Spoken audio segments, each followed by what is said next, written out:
Nice. Hello and welcome back to Digs on Twitch. Nice to have you. We are back with 4-color Loam. Haha, no. We are back with 4-color Maverick, a deck that I was putting together with Loma Boy, aka Connor False. This is a list that we took through a league previously. You can find that on my YouTube channel at youtube/digsonTwitch. It went pretty well, but we did find some little things that we wanted to change around. So let me put this preview over here. So some of the smaller changes that we made was that there are a lot of times where I wanted to fetch for an underground sea and I just didn't have it in the deck. So we've added an underground. We've also added in a Ramming Up Excavator just to help with the mana base, and also because we are playing Armageddon in the board. Armageddon's pretty nice against a lot of the decks where Wasteland isn't great. It's also good against the decks where Wasteland is great and you don't find any Wastelands, but Armageddon is a nice way to interact with snow control. It's obviously very good against the decks that actually base their lands off their strategy, like Field of the Dead. So Armageddon, although it does hit us as well, we do have ways to save lands through Scrib Ranger. We do have ways to reuse lands from the graveyard as a resource through Ramanap, and then we also just get Giant Knights if we do accomplish an Armageddon, which is kind of cool. It's going to be interesting only as a one-of. You're not going to see it too much, but the other card that we are playing is Seed Time, which for those of you who have not seen Seed Time before, this is a spell that you can only cast during your turn, although it's an instant, and you take an extra turn after the one you just had if an opponent cast a blue spell on your turn. So something like an end of turn Brainstorm, an Ice Fang Coatl, a Vendilion Click. There's definitely a few moments, even a Daze or Force in your turn, kind of turns on the Seed Time. So Seed Time is kind of a way to make sure you can get ahead, or also just try to race your opponent. And it's an interesting card. It's going to be pretty fun to play with, and I think that's one of the biggest kind of draws to the card, is that it's kind of a card that I'm not going to say isn't competitive, but it's definitely not seen in kind of the mainstream metagame. But it's obviously a very powerful effect. I mean, we all know Time Walk, which is one in the blue, and this isn't too far off in a format that's dominated by blue decks, and that like to cast blue spells in your turn. Yeah, so that's a good point. So with Armageddon, we are generally in games on the board, we're ahead because we do have a fair amount of creatures, enchantments like Sylvan Library, and planeswalkers like Oko to put on the board and get ahead of our opponent with the mana. Instead of sort of playing on the stack, holding up spells, we do build out our board a lot faster than some other decks. So that should be pretty fun. The one really nice thing about Oko and Kaya in Maverick is that we do get the chance to actually play it on turn 2 with mana acceleration through Noble Hierarch, Birds of Paradise, Green Sensitive Dryad Arbor. So that's where you get a little bit of an edge up on your opponents, where they might be casting Oko on turn 3 at the earliest. You do get to kind of win those battles, especially on the draw. It can be really powerful because you, of course, can still play your Oko before your opponent, even though you're on the draw, which is just a really nice play. And with 2 Okos in the list, we do see them fairly regularly, which is nice. So pretty keen to see how that goes. The other card to talk about is probably Meddling Mage. I know Mark Strassman, who is a big Punishing Maverick pilot. He's also moved over to a 4-color list that he's been doing really well with. Plays 3 Meddling Mage in the board. So Meddling Mage is a little bit in a tight spot right now because against a lot of the decks like Snow, there's so much removal at so many different CMCs, from Swords to Plowshares, Abrupt Decay, Dead of Winter, Supreme Verdict, Terminus, Oko, of course, that it is hard to name one removal spell. Kind of like in the old Miracles days where you could just name Swords to Plowshares or Terminus and it was kind of a lockout. But now, Meddling Mage is mainly there for some of the combo decks. So things like Doomsday is obviously very good. It's also quite good against Tests and Adnors if you're on the play.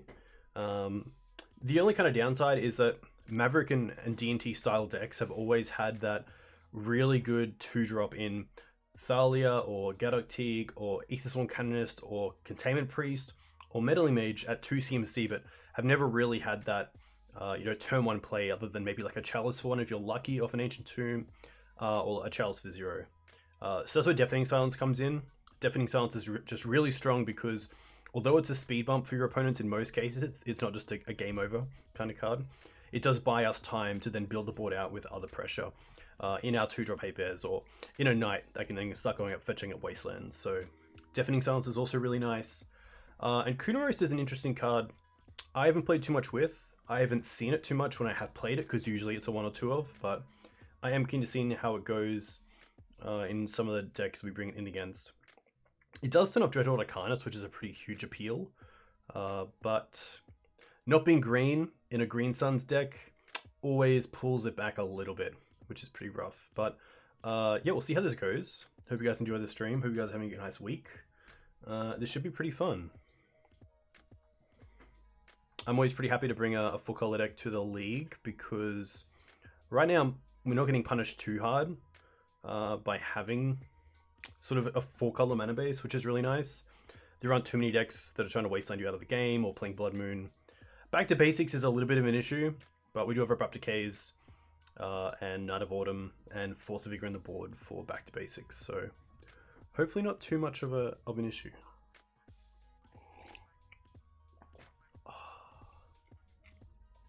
Nice. Been playing Esper Vial in paper, which is a pretty sweet deck. Pretty unforgiving, and it really grinds. So I played last night and I drew 2 of my games, which is pretty crazy, just because it doesn't have a fast clock, and it's got a lot of setup as well, especially with things like Meddling Mage, Recruiters. You're taking multiple turns to set up good threats, and sometimes time isn't always on your side, to say the least. But it's a really cool deck. It's cool to see Vial in the format outside of Goblins, and I think that that Esper Vial would give Goblins a good run for its money as the best Aether Vial deck right now, especially in Legacy.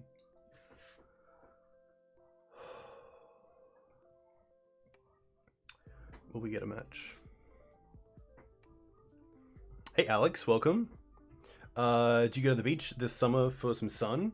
Yeah, so I'm actually, I was supposed to be going to Canada with my girlfriend in a few weeks, but we're going to take the time off to travel around Queensland in Australia, which would be really nice because it'll be sort of October, November, so it'll be getting warmer. There's a lot of nice beaches up there, which is nice. So yeah, I will definitely be going to the beach this summer. Yeah. Alex, where are you from? This is an interesting hand. The one thing that I do like is that it's got obviously a nice nice amount of power to it, and if we don't draw a land, we can just Green Sun straight away for Dried Arbor, and then use our second Green Suns for a Silver Bullet down the line, which is nice. So even though it's a 1-lander, I don't mind keeping it. I'm usually a little bit hesitant to keep the 1-landers, but I think this one's okay. Having the Sylvan Library is really nice, and then the Oko as well. So I kind of hope this is going to be a grindy game where I can just make my land drops, play some permanents, and hopefully I can ride them to victory. Swords and Collector Oof are probably the 2 kind of silver bullets in this hand, where they could be great or they could be pretty bad. Interesting. So just a Mox into Forest, but holding up. So we didn't see a Life in the Loam. We didn't see like a Mox Diamond and Port. So this is a really interesting start from my opponent.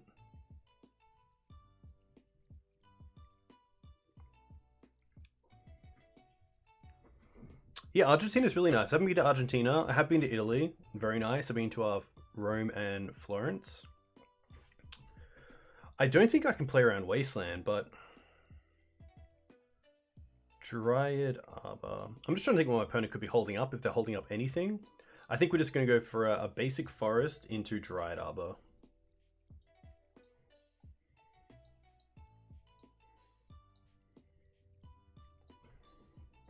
A little bit rough if my opponent does have something, but can't do too much. This Collector Oof is going to be interesting because it could turn off this Mox Diamond for my opponent.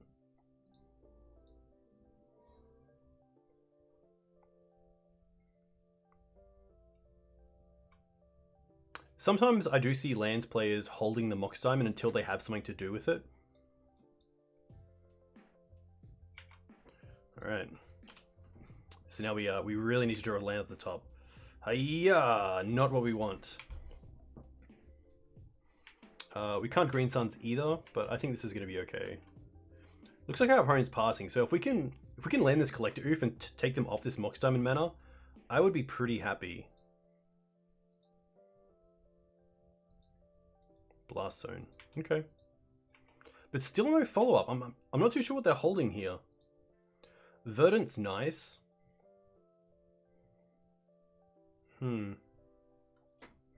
I think Sylvan Library is the real draw here. Because once it's on the field, it's probably a little bit hard for my opponent to get it off the field, other than Blast Zone. So if my opponent end step puts Blast Zone up to 2, they can then untap, play a land, and deal with the Sylvan Library. But I think I'm okay with that, because it keeps them off wastelanding me in the same turn. I'm going to get a Savannah, because it's my only jewel that I have 2 of.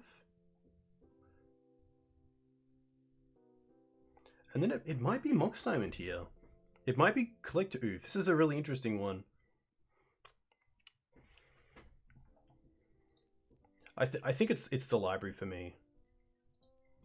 Because if I can kind of time walk my opponent, that's fine. And if we get to untap at the library, then against this matchup, I'm pretty happy just to take 8 straight away.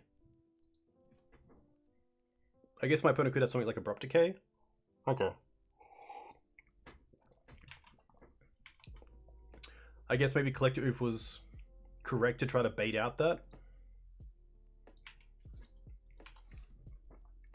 But now it's going to be tough. Thalia, yeah.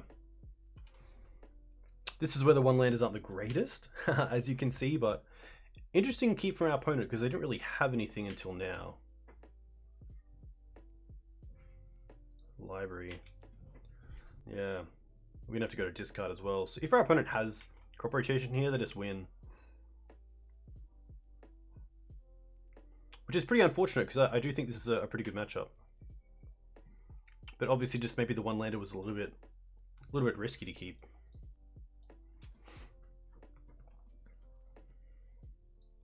I wonder what the keep was, because they played a turn 1 Mox Diamond, no 2-drop, played a land for turn 3, didn't play a 3-drop.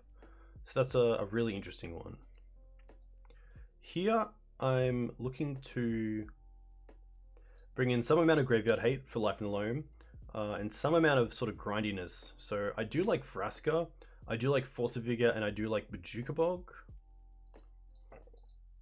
I don't think I'll play Leyline unless I see some extra type of graveyard strategy outside of just Life in the Loam, because I think that we can beat pretty easily.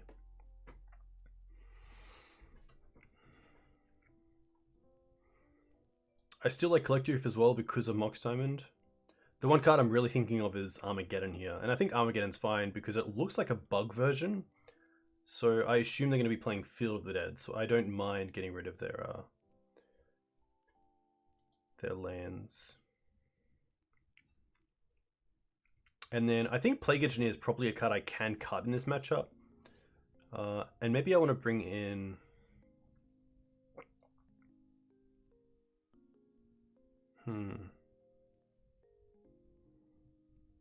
Kunaros doesn't really do anything. Meddling Mage is interesting. Maybe it's just a mage. Hey, I'm Giffy, welcome. I think one mage is better than anything in this board. We'll see how this flies. Generally, because of our knights, main deck swords, main deck Caracas, main deck Wasteland, we do have a pretty good Dark Depths matchup, but obviously there it was just a little bit of a unfortunate turn of events keeping that one lander. But I mean, that's what you get. That's a great reason not to keep one landers, because if you don't draw that second land, it's gonna hurt you pretty bad.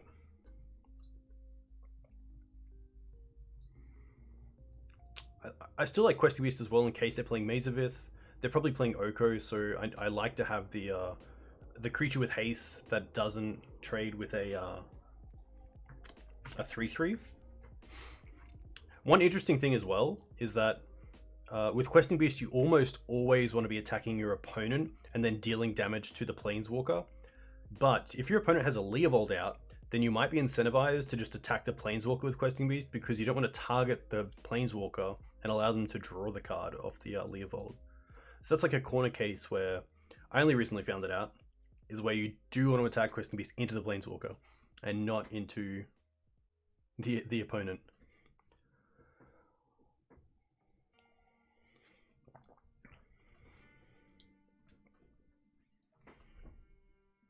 I wonder if my opponent got their sideboard in. Would love to play first. I'd love to see a Mana Dork.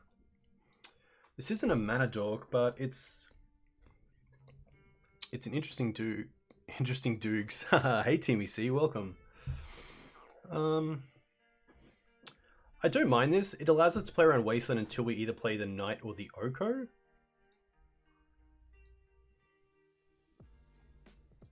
I'm going to keep this. I'm going to keep this and just lead on the Verdant.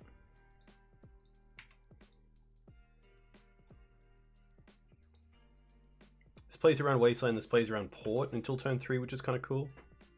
And if they start on a Mox Diamond or Sylvan Library, I do get to deal with it with Knight, which is kind of cool. Exploration, okay.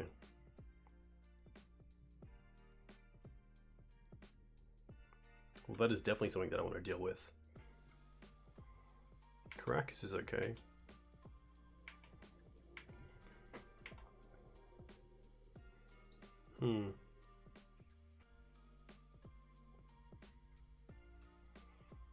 I don't think I want to waste on my opponent here. I am going to... Yeah, I think because I want to play the 3-drop, I don't want to Wasteland here, especially if my opponent untaps and plays a green source and loams, so I'm just going to play Windswept and pass. I could play the Verdant as well, but I like keeping the Verdant because we're only playing a basic forest, so it doesn't matter which one we have for the basic.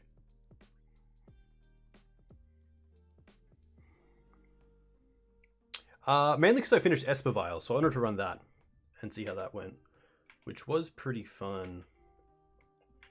Now this is interesting because now my opponent might have the combo. So I kind of got to play Wasteland Pass here, because if I tap out for... Yeah, if I tap out for Oko or Knight, I guess I could gain life with Knight, but if they have crop rotation into Dark Depths and then make it 20/20, I don't have a real way to deal with it, which is pretty sad. We are in game 2, so I think they already know what I'm on.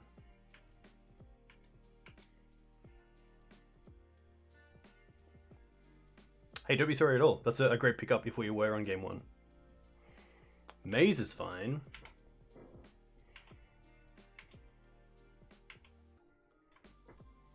Caracas.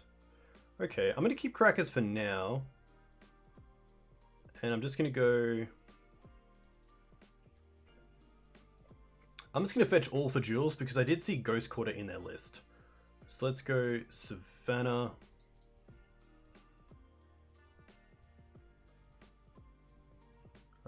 Trop.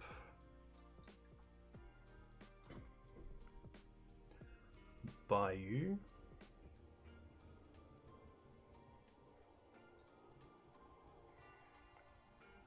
If they're holding up Abrupt Decay, I probably like just playing the Knight out here and dealing with the Exploration. I think that's fine. And then maybe just waiting on the Oko for now.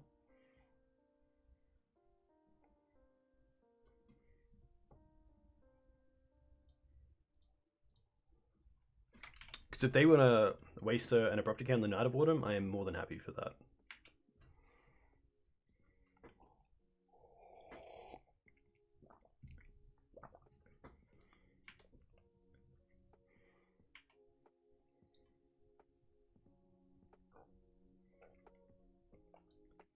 Punishing Fire, okay.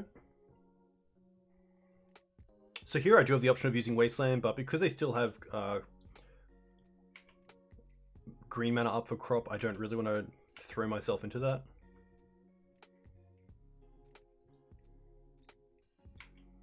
Foothills is going to be fine.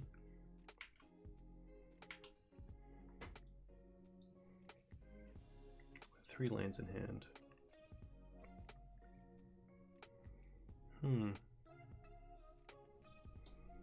I probably don't mind hitting the Caracas and just playing Leo and seeing if they do anything. Because if they do have crop, they might crop in response.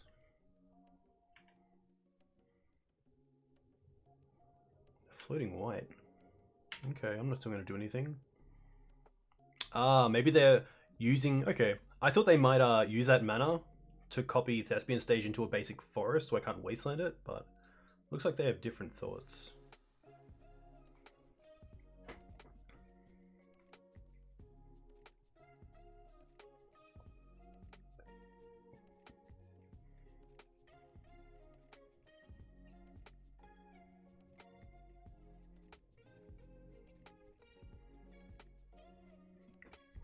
They won game one. So we unfortunately kept a pretty risky one-lander, but we had a Green Suns for Dryad Arbor, and we weren't able to really get past that until they decided they're 2020. I don't want to play the Oko yet because I'm trying to bait out an Abrupt Decay. And I do like that Leovold does punish them pretty hard if they do have some extra cards coming. Hey Shade, hope you're well. So let's tap down the Savannah.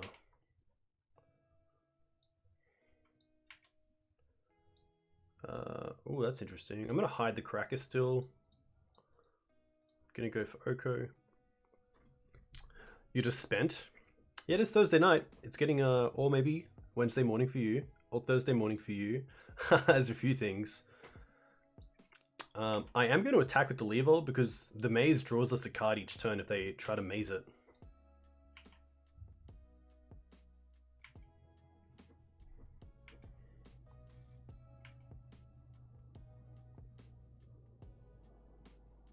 This looks like a crop. Okay. I guess they could have double crop. So crop for Wasteland, Wasteland the Wasteland. Well, they need a Blast Zone. Okay, that's pretty good, I guess. But if they put all their mana into Blast Zone here, I'm pretty happy just to use the Wasteland on it because we have the Caracas for Dark Depths.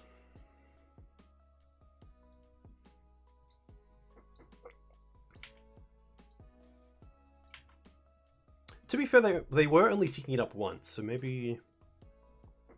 Maybe that wasn't the best.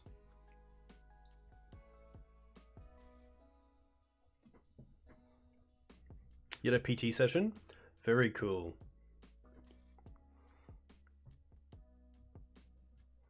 Nice. Yeah, PT sessions are pretty nice to start in the morning with, but then 8.5 hour shift after is pretty rough. Hopefully get some Highlander in or something. That'd be pretty sweet. Alright, can you use the basic forest for this?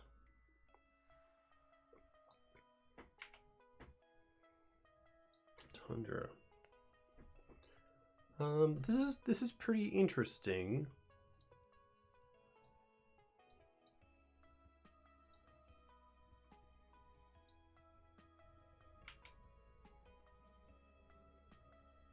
Attack with both.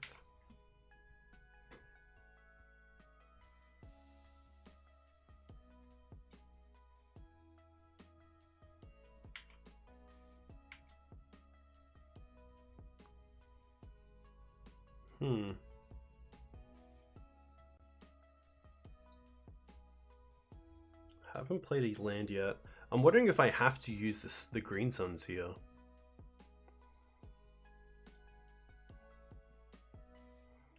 What do we have? Ah, Uro is pretty sweet. Uro is very cool, but it only puts me to 20.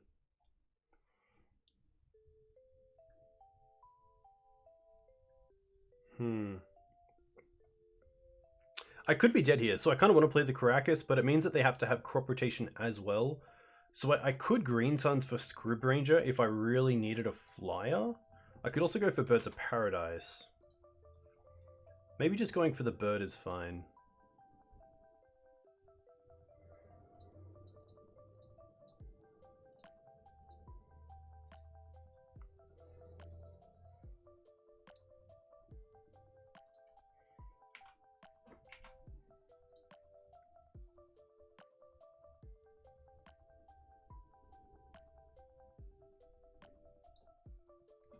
I did have some thought of not...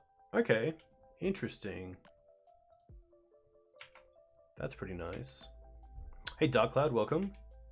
So they're currently on 10, and we have Questing Beast, which beats out this this maze. So we're looking pretty good. Even if we have to pay for the Tabernacle, we can use 2 mana to pay for these 2, and then play a land, cast Questing Beast, and have 10. So luckily, seeing the Punishing Fire, I do kind of want to bring this in because then I assume they're also on Loam. So let's take out the Meddling Mage. Armageddon's an interesting one. I do like these. Maybe the Oof is just a little bit lackluster. I mean, if they start on Mox Diamonds, it's very good, but I think because of the Decays, the Oko, and the Knight of Autumn, I don't really need it. Yeah, opponent having some interesting decisions there. I'm going to cut the second library. I think just 1 is fine. It's a pretty nice card in this matchup, but I don't mind just drawing it naturally when I draw it. I don't think I'm really rushing to get library on board. I could also see myself actually dropping off at a K. I think maybe second... The reason that I do want second library is that against this deck, I'm kind of dead if I'm at 16 life or 8 life, so library I get to be a little bit aggressive with, just not too aggressive. So I think this is fine. It also allows me to dig for cards like Vraska and Armageddon, which I can't find with Green Suns. Hey D5, welcome. Yeah, this list is pretty sweet. I definitely won't lie.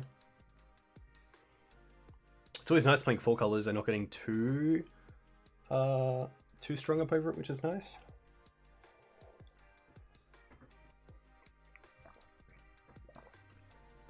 Nice. Okay.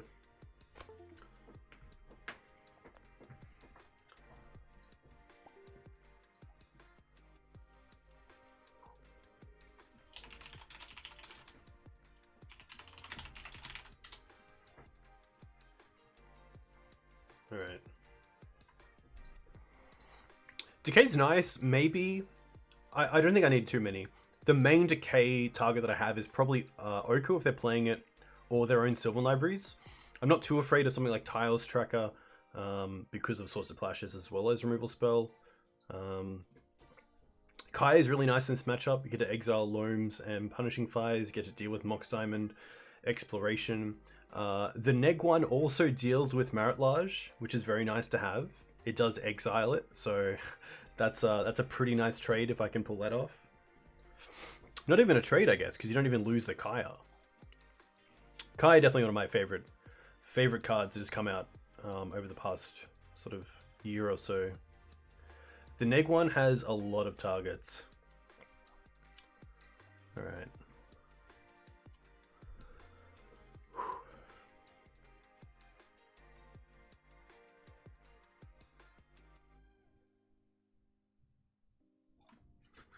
Come on, that sweet Leyline. I don't think Leyline is really needed in this matchup, especially from our perspective, but it is always nice to have. This is pretty nice, so I can go for just Windswept into Windswept and hold up the Sylvan library, so I'm pretty happy to keep this. It is an insurance policy, that's 100% correct. We also have our own Pachuca Bog in the list, so that's nice as well. Okay. Field, okay. Interesting.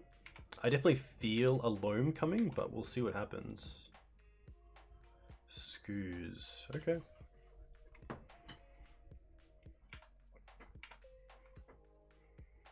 Three cards for our opponent. Yeah, a little bit. Just one land pass. That's pretty nice for us. Verdant, okay.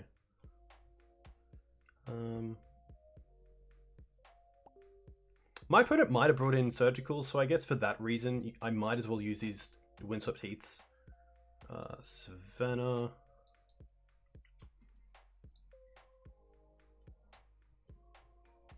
And 2 cards for my opponent. I don't mind just going all in and keeping the basic forest in the deck for Ghost Quarter. So we'll just go Bayou. Play Library.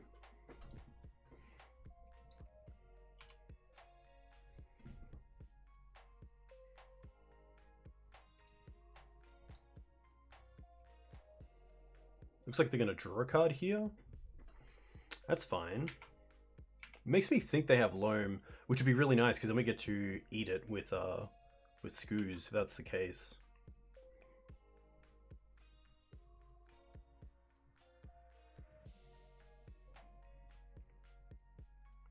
Yeah, okay. But I do need to find an answer to that field pretty quickly. Okay. So I actually can't eat it with Scoos here because of the Nurturing Peatland. In response to the eat, they could draw a card.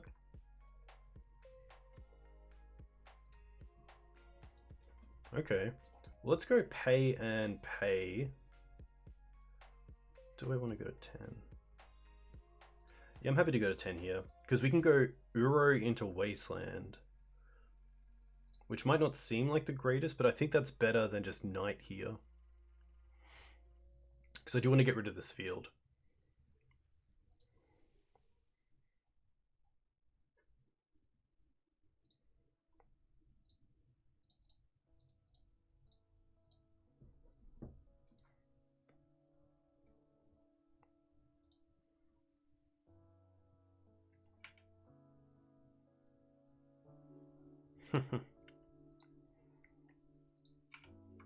I do know about the Bog, so maybe that actually isn't the greatest, but if they're playing the Bog, I think that's okay.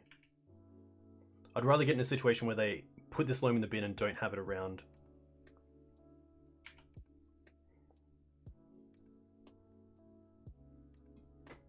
So if they play Bog first, I can respond to the trigger. Actually, it's 7 different.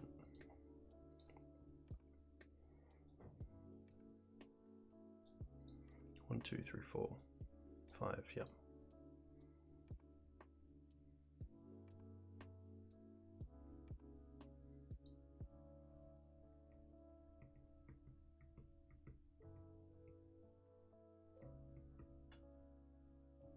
They're gonna draw, interesting. I guess they can get it back and replay it. But I feel like they definitely want a Bog here. Loam's okay.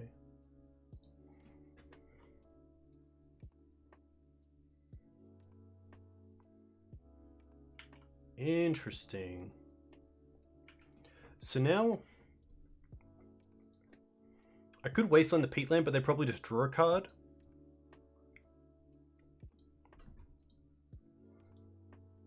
So I think what we do is untap. Have heaps of time as well, which is nice. I don't have 2 blue for the Uro, but I think that's okay. So let's go put on top. Put on top.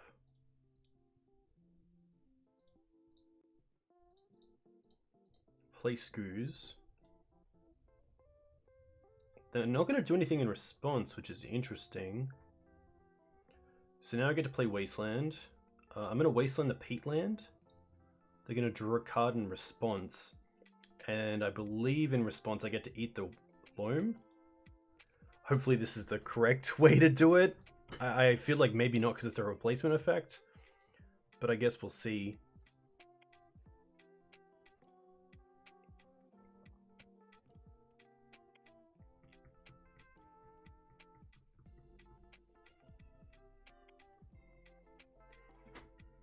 I could have got that very wrong. So Dredge is a replacement effect of drawing a card, but if that's on the stack, surely they can't, like, take the Loam away?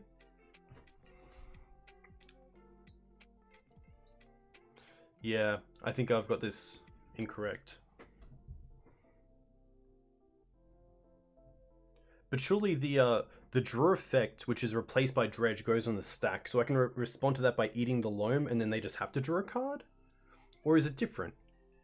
It is. Okay, cool. So here we get to eat the loam. Yeah. Nice. That's pretty cool. It's always a little bit interesting with things like that, but it does make sense that it doesn't go away until that actually happens, so pretty happy to get loam away. And now I'm probably happy just to keep Wasteland up. I could take care of the field now, just to play around crop rotation, but I think this is fine.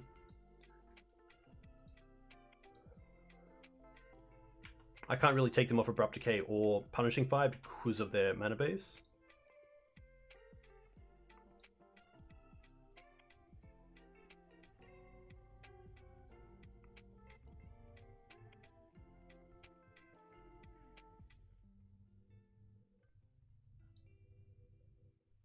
There's Bog. Okay. There goes my graveyard.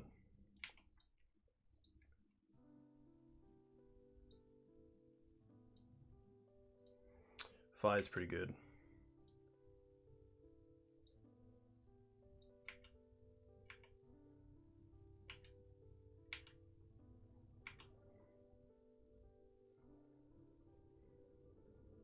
Probably tapping down the white, going for the blue. Okay. I guess I could have used that if I wanted to by Abrupt Decaying one of these, but I think this is fine. There's that Leyline. I guess I can cast Leyline, which isn't the worst, but probably not for now. I think Knight's just the play here.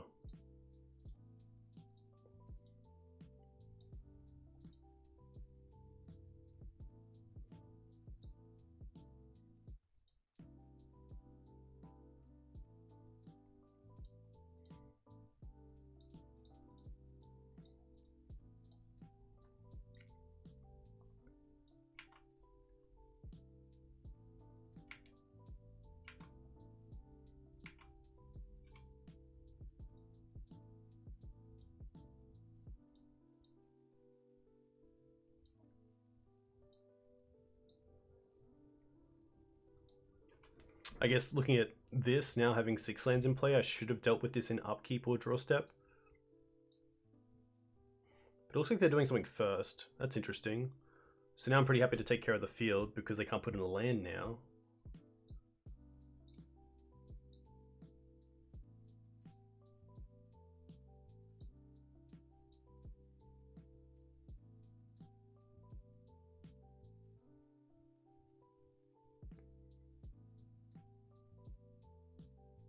So they obviously wanted to force me to use my Wasteland. So I'm assuming they have something like crop rotation here.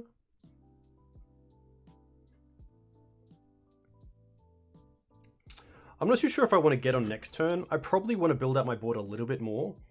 Maybe get the second knight into play and maybe decay the Mox Diamond and then try to go after their mana.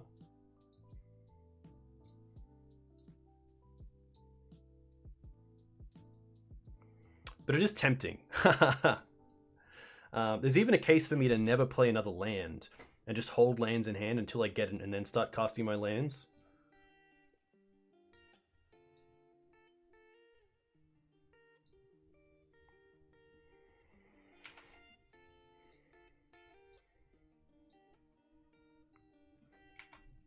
Support resolves. They have 1 mana floating. They play a land. They play Drop of Honey. Okay. Ooh. Interesting. Okay. I can kind of play around this because I can get Dryad Arbor. Oh, wait. Beginning of their upkeep. Okay, that's fine. I don't even need to.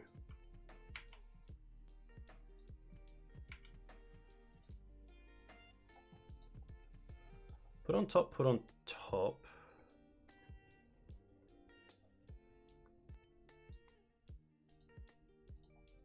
Bird.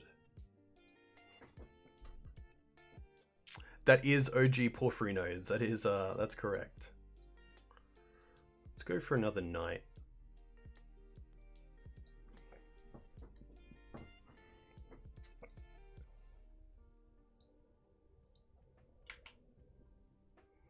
And now I'm just going to pass with a knight up. Because if they try to kill the bird, I can then go and get Dryad Arbor.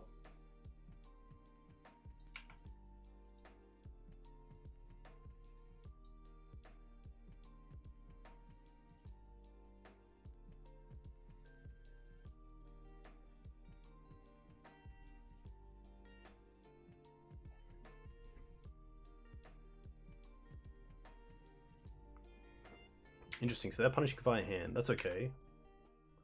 So now we untap.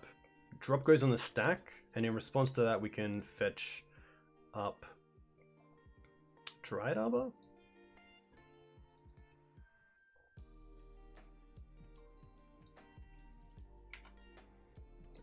Haha, very nice.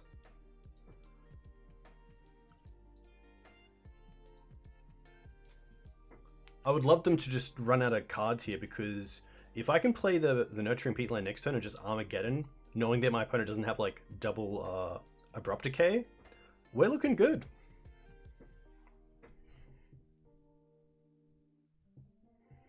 My opponent has 3 cards, and I probably should know some of them from the earlier Life in the Loam. So that's definitely a reason why, if you're in a competitive event, it's great to write down what you see.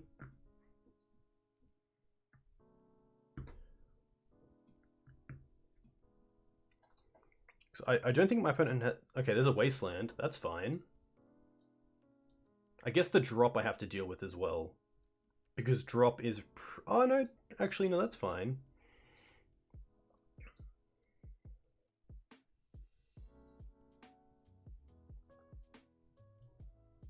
Still 2 cards for my opponent.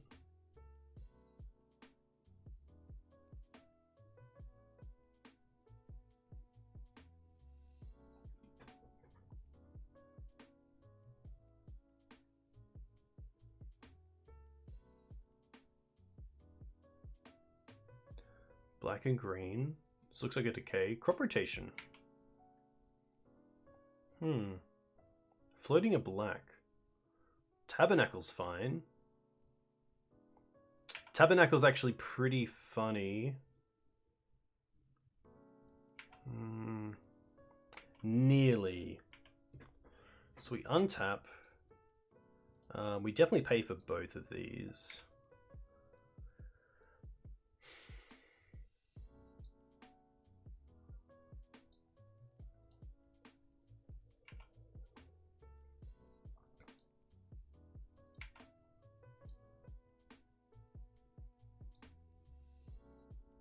Port, I'm pretty happy to actually just use here to get a... I'm just going to get a Savannah. I could fetch, but I'm just going to get Savannah here. Oh, I meant to get a black one. Classic. I meant to float black. That's fine. You live in your lane. We will lose this.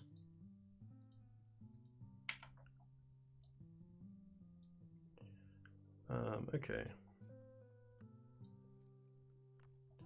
Put on top. I'll pay for this. Play Peatland. Opponent has 1 card. Just gonna decay Drop of Honey. And then they have a maze, so I'm just gonna hold up the knight.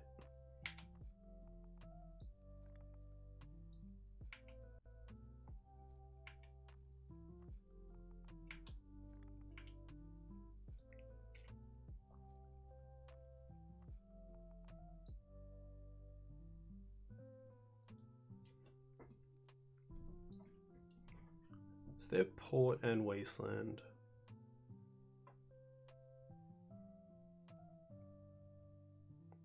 We also have Bajuka Bog up, which is kind of nice.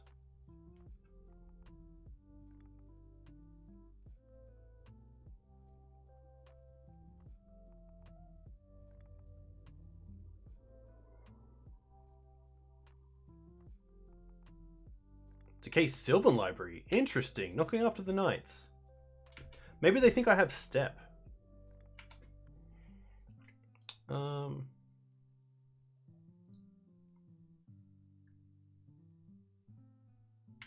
Okay, let's just untap.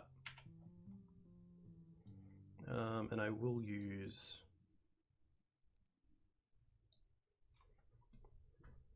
Nando's is pretty good. Buffalo Wings are also nice. I feel like Nando's is probably the less dirty, but that's a tough one. That really is.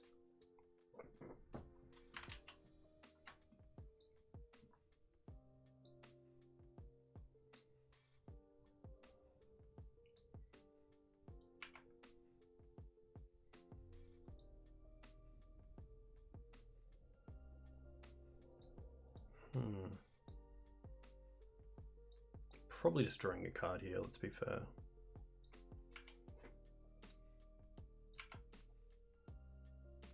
Oh, Wasteland's pretty nice. Wasteland on Maze, and then just attack.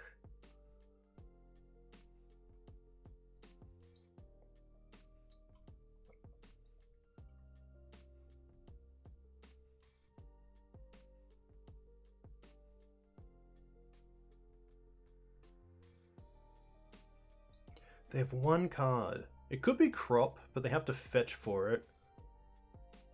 I was so close to just wastelanding myself and having lethal, but this is still lethal. So they have to have something. I could Armageddon, but I felt like this still did it because we'll see what they do. They could Crop. Okay. So I still get to attack with both.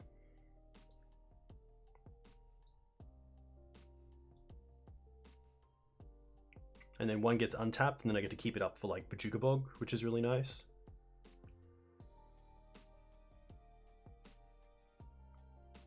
Charm. Charm? Oh, Chasm. Interesting. Yeah, Chasm does some nice work. Wow, they're just going to concede. Maybe they're not playing Chasm. Maybe they... It's a tough one. They've already used the Bog, but... Surely they had another out. Even just a Maze at least buys a turn. I don't think there's any reason to concede early, but... I mean, we'll take it, which is kind of nice.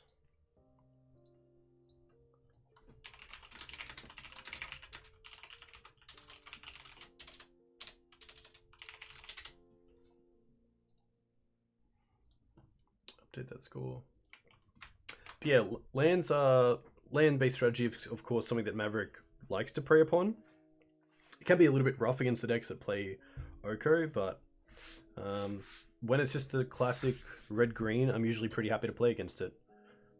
We have a lot of good main deck ways to deal with this strategy, whether that's Marit Lage being a 20/20, we can Swords it, we can Wasteland the Dark Depths, we can Caracas the creature. If you're playing Planeswalkers, most of them deal with it. Whether it's bounce with Teferi, make it a 3/3 with Oko, or exile it with Kaya.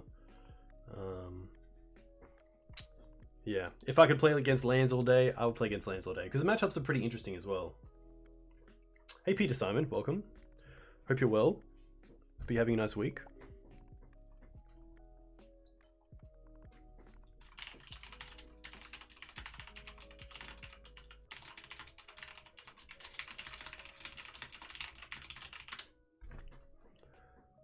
So lands, yeah.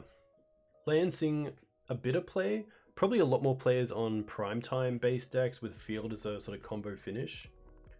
But definitely good to see people still grinding out with lands.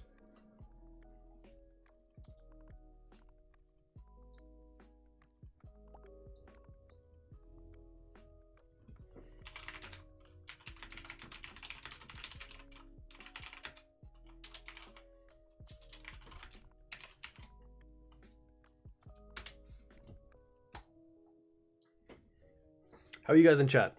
How's everyone doing? Who's been playing some Legacy, either online or in person if you're lucky enough?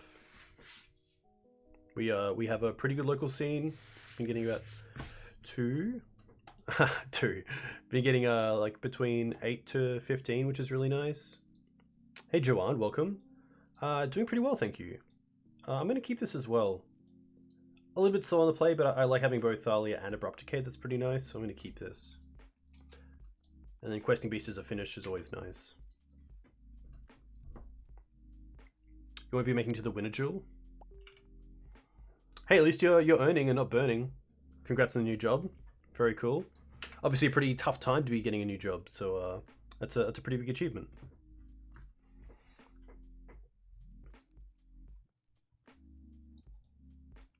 Ponder Underground Sea, and the Ponder chose not to shuffle.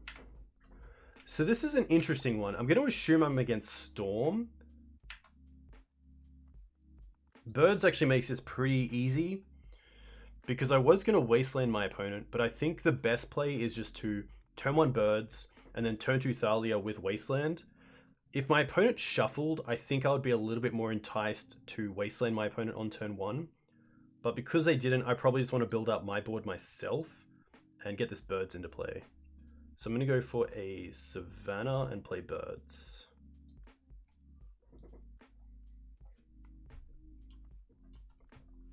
Concentrating on Esper Vial. Nice. Very cool deck. And I played it last night and I went to time in both games. In 2 of the games. Which is pretty rough. It's definitely a hard deck to maneuver at a quick speed unless you're very well known with the deck. Oh, okay. Wonder if this is Doomsday or... Oh, it's going to be Ant. Okay. So it's going to be Tess, my bad.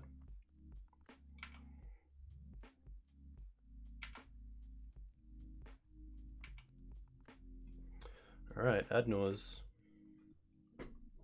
They hit empty. Wow. I guess they can write... They hit another LED. Doesn't do anything other than Storm. They're at 7. Still at 7. Oh, that does nothing. They're at 5. Surely this doesn't change anything. You have to keep going if you're looking for something. So they currently can't... They kind of want to turn this Mox Opal on. This Veil, it's 4. Delta. Oh, they need another ritual effect. There it is. Damn. Alright.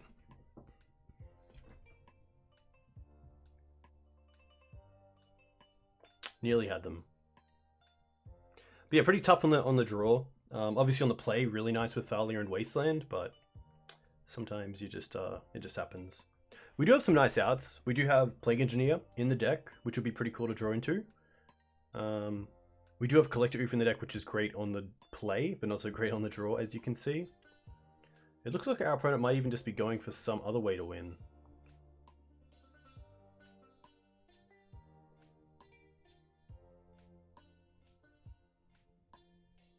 Ooh. Interesting. They gave us the Wish Claw. Okay, they're just going for Tendrils. That makes a lot of sense. That's interesting, because if they go for the empty, then we get the Wish Claw for Plague Engineer, which is really nice.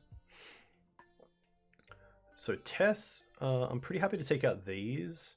I'm probably happy to take out the Uro. A little bit too slow. Same with the Questing Beast. We definitely want the Deafening Silence. We definitely want the Meddling Mages and the Gaddock Teeg. I do like Force of Vigor. The main reason that I like Force of Vigor is that against Tess, a lot of pilots now are playing out their artifact mana early on to play around Thalia. So you do get chances to actually take down some of their Lotus Petals and LEDs, even when they don't want you to, which is kind of cool. And then Leyline is something that I like because of... what's it called? Echoes of Eons. So I might keep the Force out, especially seeing we have Collector Oof. I might go down on Decays. I might just go down to 1 Decay. Kunaros is interesting, but I don't think it really does anything because I don't usually play Past in Flames in Tess. Yeah, Leyline isn't great. Maybe just the Force is better than Decay, and we might just do this. I think one of the ways that Tess wins on the draw against us is just an early kind of build out your board and then echo, and then hopefully draw into a combo finish after that. So I do like that Leyline slows that down, and also slows down Rider Flame, but not really the main reason for it. I kind of like everything else.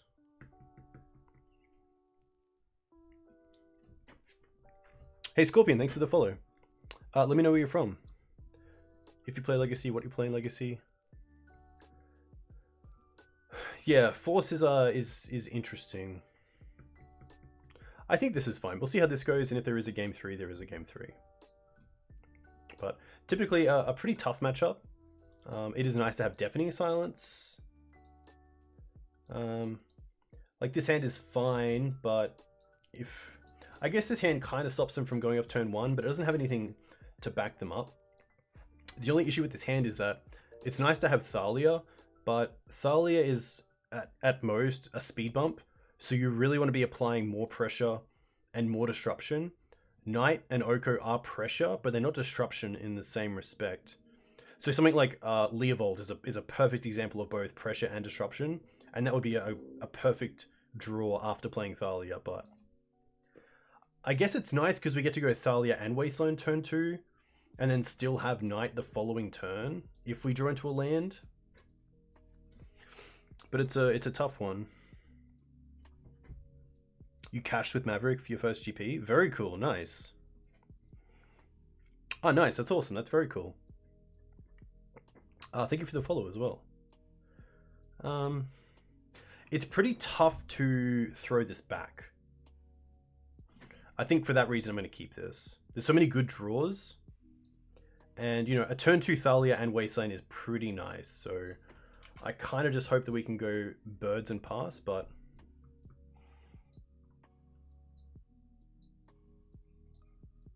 at least if they echo, we do have so much more to do if we do get into another turn. I'm not going to 6 here because I want to act like I have something, but I think they can pretty easily sniff out when we don't have Mind Break Trap. Ugh.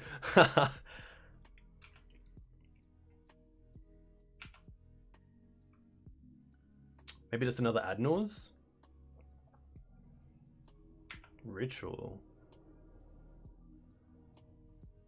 Yeah, rough. Burning Wish.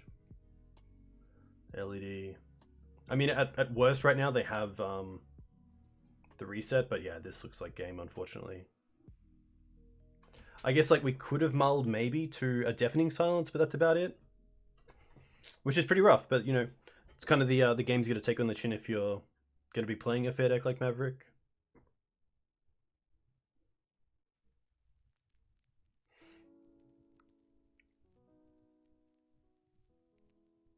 Ah, Joa, I played the Esper Vial in paper, not on stream, but yeah, I thought the hand was okay. What would have we drawn? No, I don't want to see that. I don't want to see what we would have drawn. Do I? No, I don't. Do we? Kind of. I kind of want to see. Do we get to see? Okay. Not the greatest draw. I guess Collective is nice, but it doesn't really change because I guess the Lotus Petal kind of changes things, but they had 1 mana floating, so it doesn't really matter. It's okay. That just happens. But yeah, Esper Vial, I definitely have on the radar to stream. Because it is a pretty sweet deck to stream. You have a lot of lines. With chat, it's awesome because you have obviously a lot of people looking at the deck and kind of watching you and seeing the different lines that you might not see. So that's pretty cool. Tabata Buama. A pretty fair hand, but I do like that we have the Green Suns to kind of throw all this mana into. And at worst, we have a turn 2 4/4 Knight. So I'm going to keep this.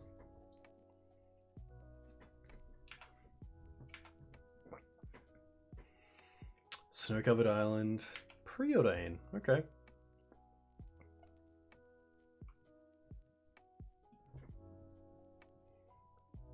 Probably happy just to go for forest into noble, and maybe just keep the bird back for now. Excuse.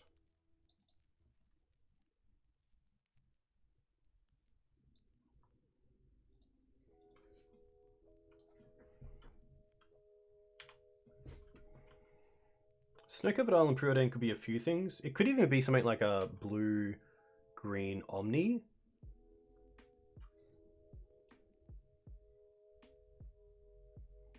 Which maybe that makes me want a Green Suns. I guess we have Gaddock Teeg in the sideboard. Because Gaddock Teeg is pretty nice against them.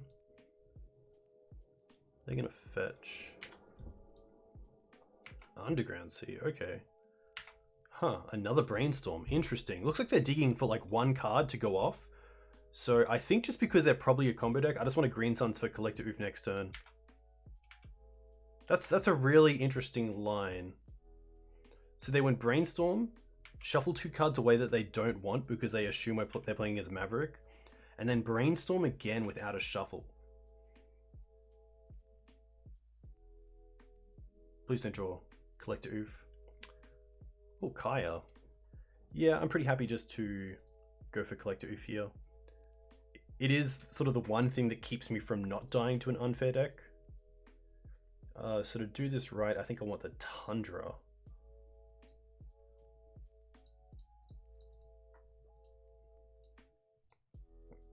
But this is going to be an interesting choice. What you got? Days? Okay, that's fine.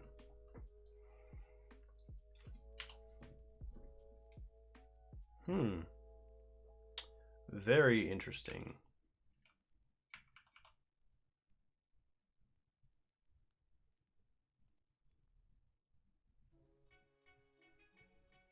Duress. It definitely feels like a combo deck, and it just happens to have days in it.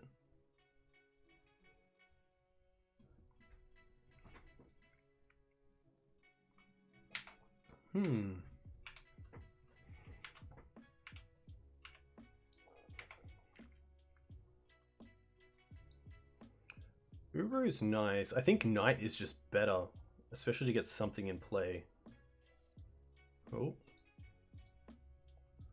They have 5 cards. I'm gonna force that pitching days. Still doesn't tell me too much. So now I'm just gonna go for Drop into Bird.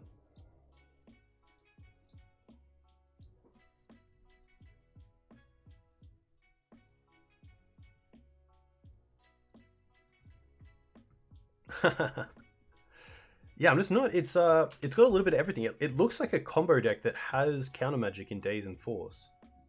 Because Duress isn't usually a card that you see in the main deck of like a Delver deck, because usually you just play Thoughtseize. So they obviously care about non-creature spells.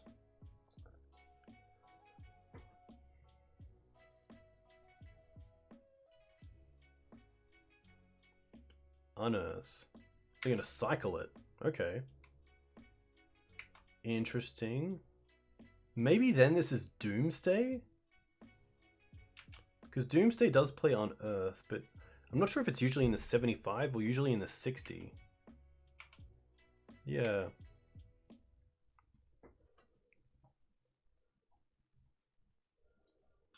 Thalia is pretty nice. I can go Thalia into Uro. How am I going to tap? I'm going to tap like this first.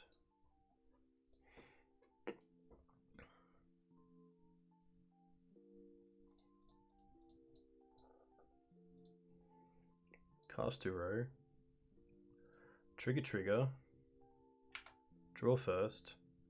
Ooh, nice. Heyo. That's what you want. But now sadly it's just a pass back.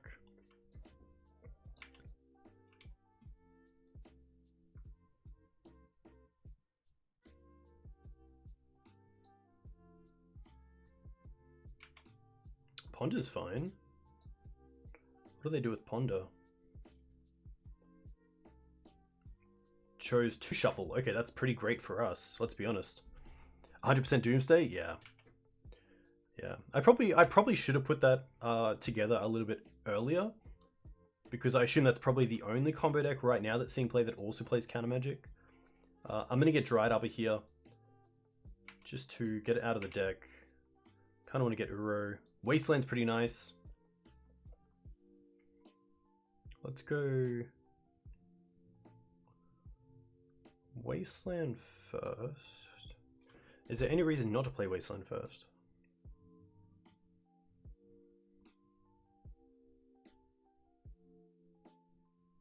Can waste my opponent off the Underground Sea and then cast the Uro. I don't think there's any reason to do any of that. So let's go blue, green,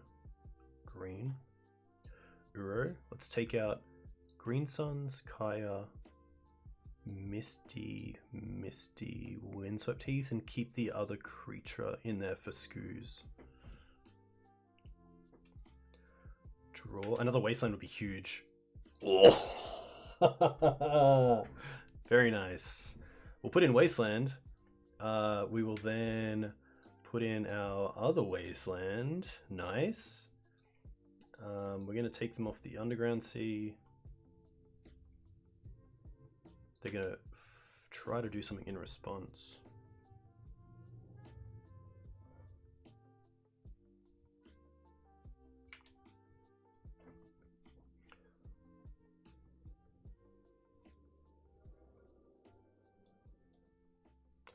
Spells you control can't be countered this turn. You and permanents you control gain hexproof from blue and black. Okay, that's fine. Doesn't stop the Wasteland, which is nice. And then I'm probably going to take them off the second... I guess I can take them off black, which takes them off Dark Ritual for now. So I think that's better. And then we can play Ooze and then attack for 3 with Thalia. I could take them off blue-blue, but I'm probably more scared of Doomsday, or at least black mana at this point. So next turn we get to attack for 3, 9, 10, 11, 12. So if they fetch, we have lethal, because we can eat the knight to make the Scooz a 3-3. So luckily we get there, because Doomsday is a pretty difficult deck to play against, and it's exactly why Meddling Mage is here. So I do like Meddling Mage, I do like Deafening Silence. Seed Time is pretty interesting, but I'm going to keep it out for now. I think it's a little bit like Tess in how we're going to board, so I probably don't care about these. Haha, Luca boring. Yeah, Seed Time's pretty sweet. Gaddock Teeg. I guess it stops Force, but nothing really else. Kunaros is interesting because it does stop Unearth, if that's a factor. I don't think that's really worth it. I'm not too sure what Leyline does in a Doomsday matchup. I'm going to quickly get up. We have 2 minutes, so we can take some time here. So let's get up the metagame. Let's go to Legacy, and I assume Doomsday is up here somewhere. It's not. Doomsday, there you are.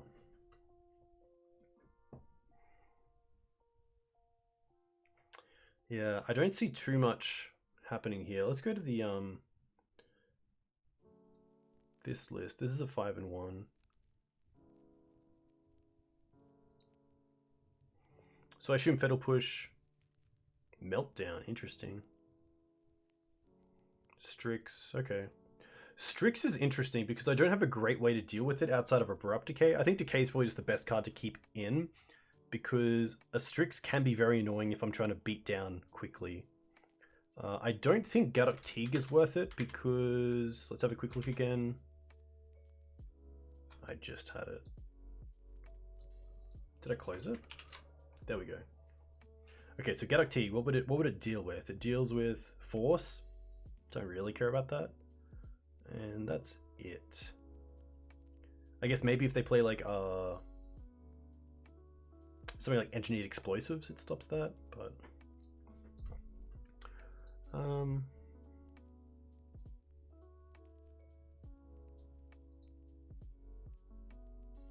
this is an interesting one.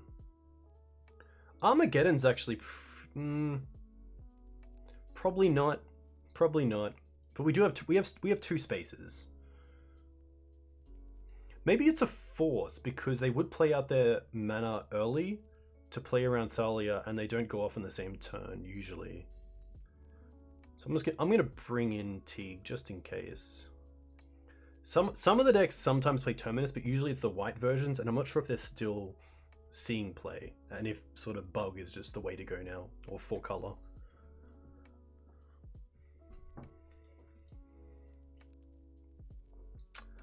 Yeah, interesting hand. I don't mind it. The Oko can be pretty fast, and the Kaya can take care of any sort of shenanigans on their side, so I'm going to keep this. I could probably mulligan this, and I think in like a very competitive tournament, I probably would mulligan to like at least a Thalia, hopefully a Meddling Mage, but it's close. Grafdigger's Cage, that's more than fine.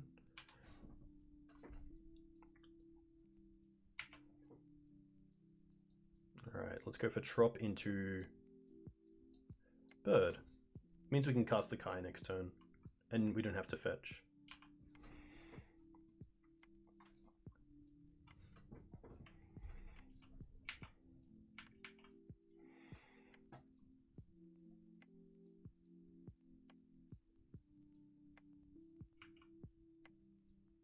Land Brainstorm. Interesting. What are you trying to do? What are you trying to brainstorm into here? Pedal, that's fine. Hope you're using it. Oh, they're not? Interesting. Okay, well that's a great target for the Kaya. Misty.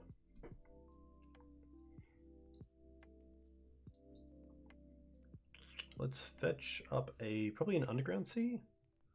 I could see myself getting a Bayou here, actually.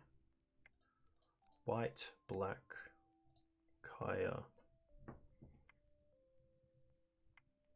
They only have 3 cards left. Exile this. If you want to float mana, that's fine.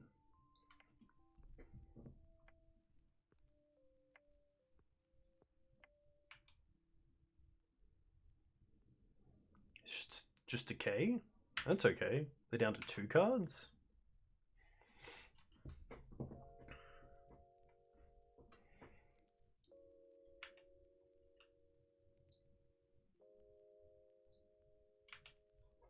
Ponder's fine. Let's see what they do with the Ponder.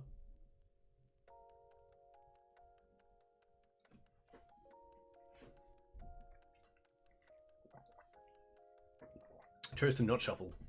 That's kind of scary. Unless they wanted 1 card and then play the Misty so they knew they could shuffle in the same roundabout. Just a pass back. Okay, so we're looking pretty good here. He says before he dies. Green Suns. Okay. Green Suns is definitely interesting. But I think I just want to go for Oko into probably Questing Beast to try to just seal the game by swinging. But I can't use Green Suns here because of the Grafdigger's Cage. So we can go Scrib Ranger. Float a blue. Untap this. Return this. Play this. White and green. Oko.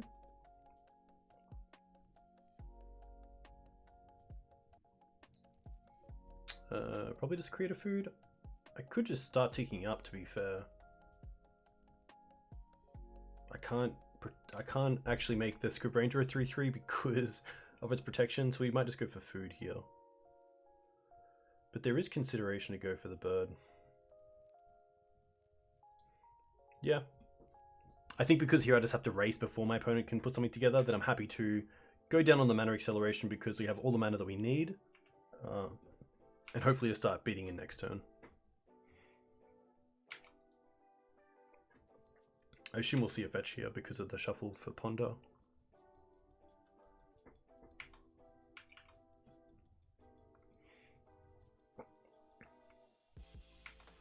Full mana.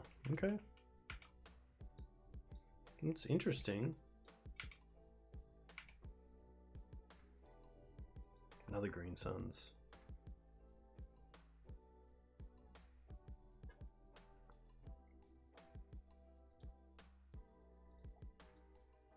Play Noble.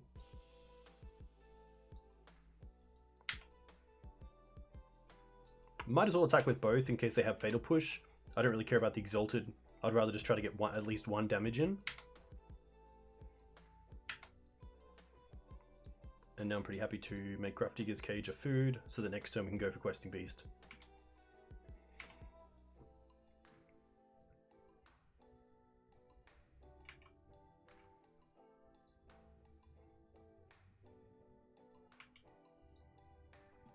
Brainstorm's okay.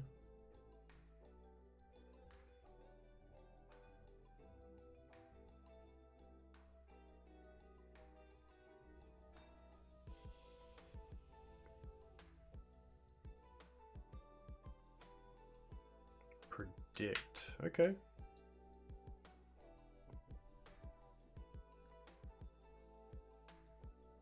Force? Force of Will? Lotus Petal. Okay. LED. It's kind of scary.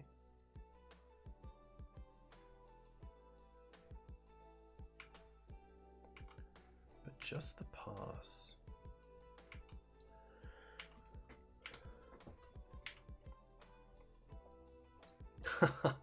Far out.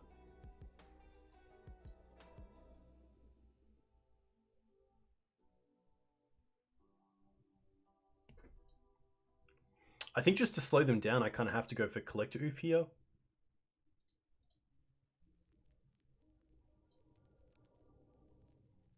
Could also go for Knight of Autumn. Maybe that's a little bit better. I guess with Collector Oof, they could... So let's look at some of the advantages. So the advantage of Collector Oof is that it hits all incoming Lotus Petals and LEDs, but if they have something like Fatal Push, then that Lion's Eye Diamond on the field gets turned on. If I go for Knight of Autumn, it deals with the LED right now, but it doesn't deal with incoming Lotus Petal and Lion's Eye. And I think for this matchup, and especially where I am right now, I kind of just want to play with what's in front of me. I can't be too hesitant to play around like, oh, what if they have this coming? So I'm just going to go for Savannah, and I'm going to pump a little bit more mana into this to get Knight of Autumn into play.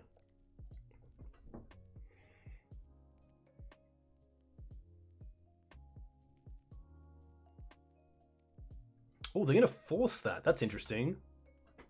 So now we actually get to go 1 mana, untap this, return this. We haven't played a land for turn, right? Oh, we have played a land for turn. Okay. Well.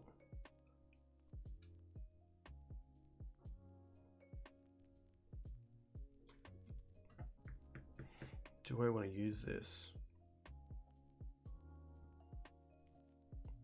I guess I could just go for another Noble Hierarch and increase my clock in the air. I don't mind that.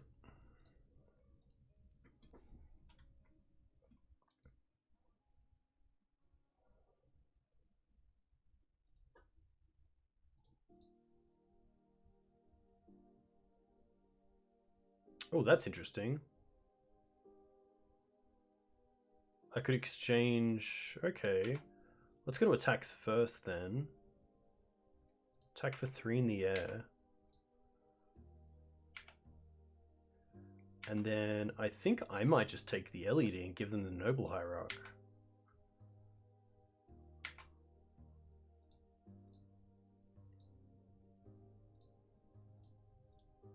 Oh, I can't, of course.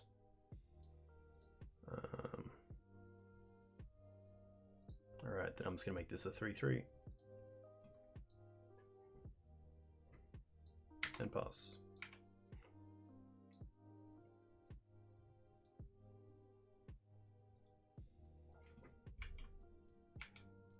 This isn't how this matchup usually works out, but definitely pretty interesting. Hey, Tired Hand.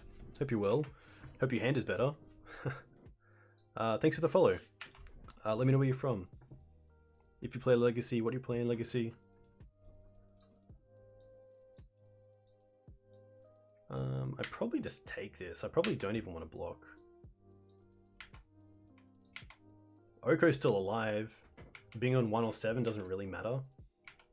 They got 2 cards left. 1, 2, 3, 4. Oh, do we just have lethal? I think we do, because we can go untap, return, play a land, don't really need to. Oh, did we take Questing Beast out? No, we didn't. Nice. Especially because we need the clock. Yeah, this is perfect. So let's go Questing Beast. Let's make this a 3/3, and then let's attack for 11.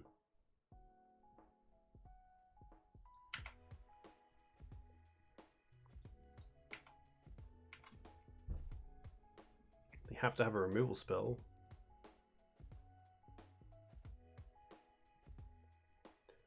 but I'd rather put them in that position, and they didn't have one. Very nice. Bada bing, bada boom. Cool.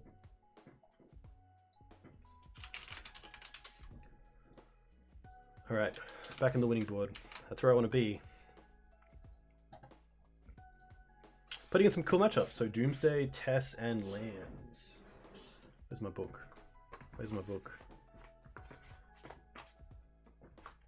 And notepad. Lands, Tess, Doomsday. Lands, Tess, Doomsday. Cool. Kind of unfortunate to go down so fast to Tess, but nice to show that we have some resilience against Doomsday.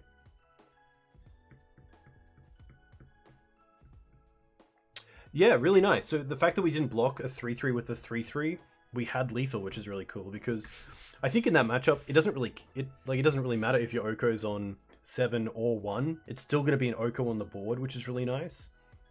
So I didn't want to trade there because if we get to untap, bloody hell, we got lethal, which is always nice. It's always nice to at least force my opponent to have something.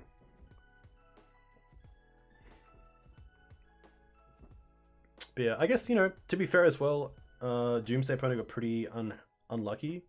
It is a fairly fast combo, and they obviously just didn't have the pieces together before we got a clock together, because to be fair, we weren't that disruptive. We did have some like planeswalkers that helped, especially getting rid of like Lotus Petal and LED, but there's no Thalia, there's no Meddling Mage, no Deafening Silence, so pretty happy to see that.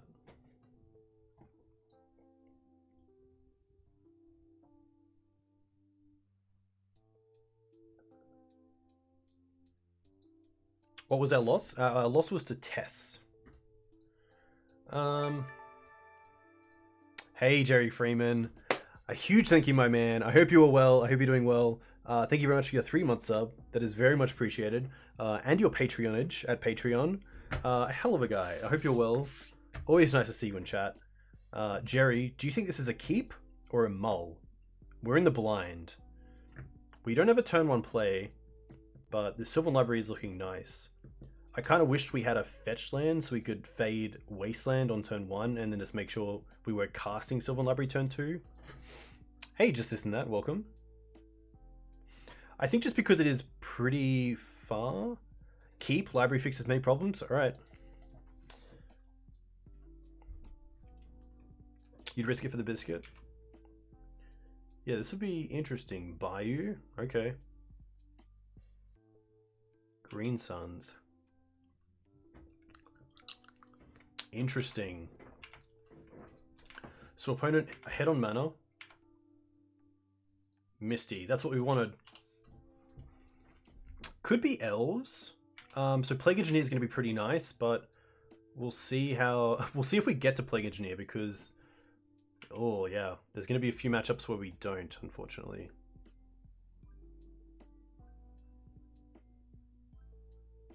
Allosaurus Shepherd, that's pretty good. What's the standing of Maverick in the current meta? I'm going to say it's pretty tough. It's probably not in the greatest position. I think there's a lot of decks right now that outgrind Maverick, which is what Maverick usually does really well. But obviously right now, it's not doing too good. Easy Bake, Ruffle Cake. I love that name. A huge thank you for your Prime sub. That's really nice. Thank you very much. Hope you're well.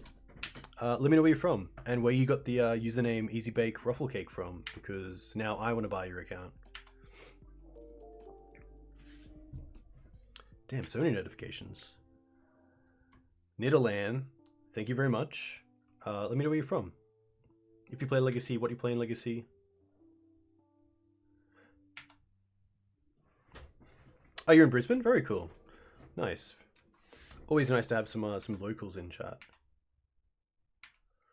Alright, opponent a little bit ahead here. I'm not gonna lie, but Green Suns ourselves. We kind of just have to fade a Natural Order or massive Green Suns here, and then we're not looking too bad. Let's go for Savannah into Sylvan. Yeah, it is. I feel like it's a bit of a slog against a lot of decks right now, but you know, there's a light at the end of every tunnel. So I think it's nice to slog through with Maverick, but it is, as you said, pretty tough. Got slow depths built except for Moxen. That's fair. To be fair, there are some slow depths. Okay, that's fair. This looks like it's just going to be a Green Suns for X.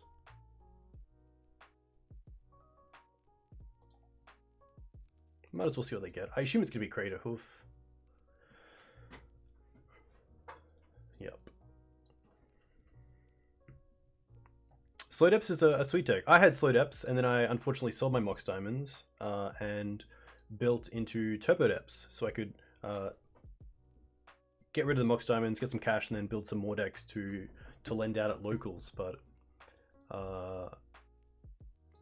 there's always that little bit of like, maybe I shouldn't have. Maybe I should have kept those cards. So Collector Oof can definitely come out. Thraben and Gaddock Teeg are fine. Meddling Mage is okay because we can name Natural Order. So I don't mind this change. Oh, that's interesting. Yeah, I really like that sort of discussion as well, because Mox Diamond is, of course, a pretty big barrier to entry for slow depths. So if there is a Lotus Petal version, which I think I've played against online, then that's pretty awesome to see. Hey, Dark Cloud, yeah, that's right. I give you Eldrazi, and now you're on Cloud Post, which is very cool to see. I think this is it. I think this is how I want to board. Armageddon's interesting, but I don't think there's a better card. Maybe there is. Hey, Damo. Welcome. Good to see you last night. Haha. Armageddon's very interesting, but I don't think it's where I want to be. My opponent is in the Nettle Sentinel version, not the Elvish Reclaimer version. I think we just have to go with this 60 and see how it goes.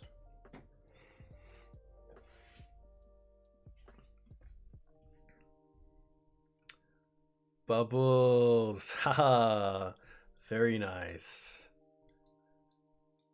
Jamie, when are you coming up to play Legacy Lands again? We'll definitely play first. And this hand is okay. I can build out the Green Suns on turn 1 and then hold up Swords the following turn, so I'm going to keep this. Knight of Autumn doesn't really have a role in this matchup, but if they're playing something like Sylvan Library, then it's really nice to snatch that.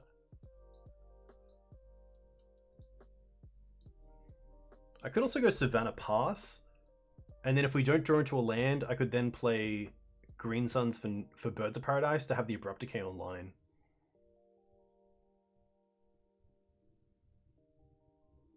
When I don't have WoW raid. Yeah, that's fair enough. I think here the better play is just to go Savannah Pass with Swords up, because if we Savannah into Green Suns and then don't draw into a land, we don't have Black Mana online for the Abrupt Decay, and the Ramanap and Knight aren't the greatest just as blind plays without anything in the graveyard. I guess we do get the Wasteland Lock online, but I think I'd rather just go Savannah.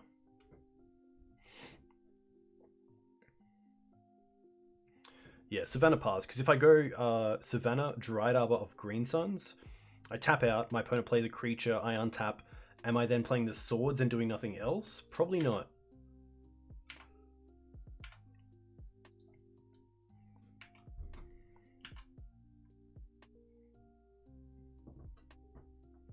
So the one play that I don't want my opponent to do here is just land pass. Oh, Cradle? What? Interesting. Bayou. Okay. Huh. Well, now I kind of want to go...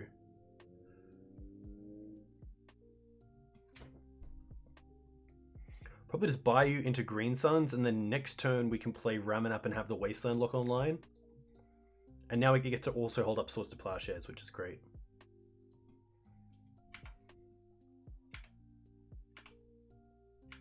I could have gone Wasteland, but I think this is okay. Interesting 7 that my opponent kept. Unless they wanted to hold up Dryad Arbor off a fetch land here. So they could play a fetch. Yeah, there we go. Okay.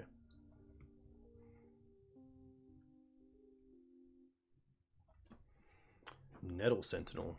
That's fine. I'm just going to Swords the Nettle Sentinel because then we have access to Wasteland for the Dryad Arbor. So I'm okay with this.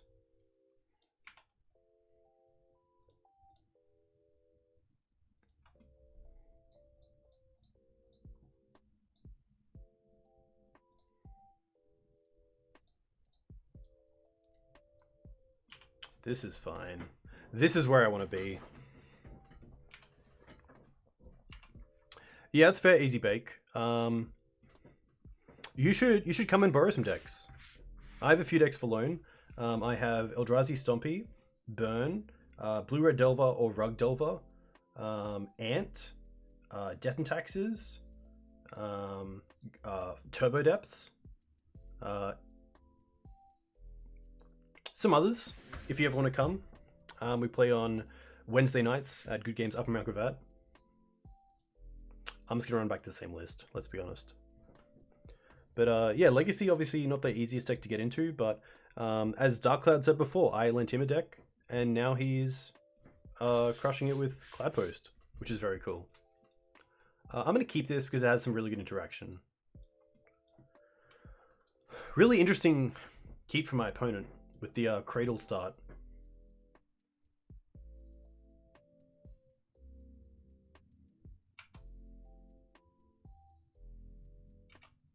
That's fine. I probably just want to go Kaya here off the Noble Hierarch. So let's go fetch, Bayou, Noble.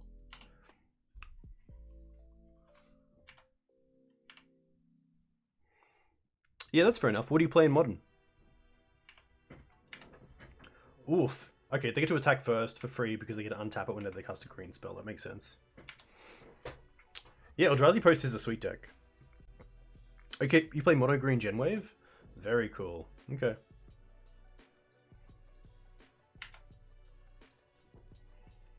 Allosaurus is going to be fine.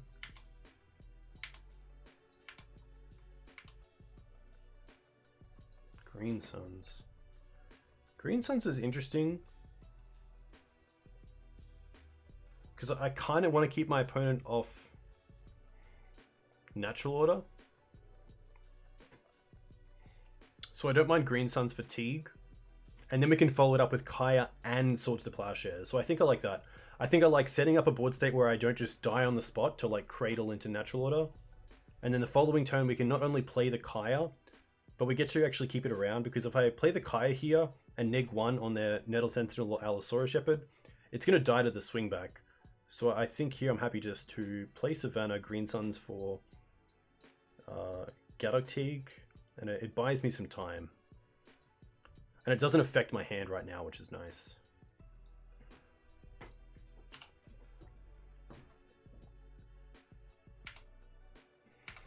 With our Mono Green Genwave in Modern, what are some of your big targets that you can grab? I've seen the deck before, but I've never really looked into it too much. Alright, Glimpse with 1 card in hand. Interesting. Okay, Visionary makes sense, because in 2 draws you're most likely going to draw into another, at least one more creature. Just don't draw into a Y-Wood, that would be pretty good.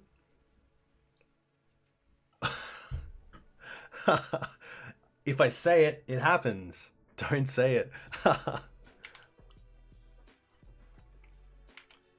Yep.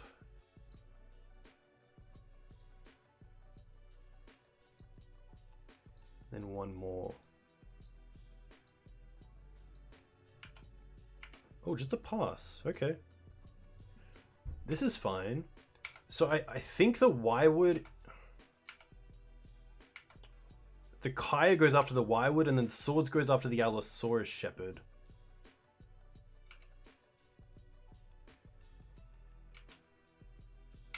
Stop calling opponents shots. Need to draw 2 off the Visionary. That's pretty good.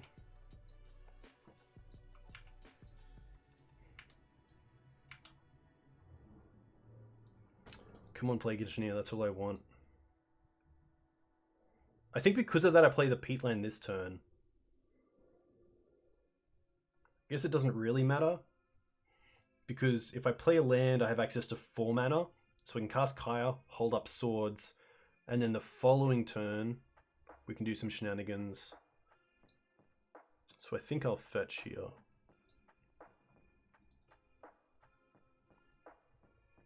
And just get a Tundra. Kind of want a second black source, but I think this is okay. I'm probably not going to hold up swords. I'm going to see what they do first with Kaya. So Kaya kind of has to take care of the Wirewood because everything else they can, I guess not the dried up because we can't target it, but they can return whatever we target first. So we'll go after the Wirewood.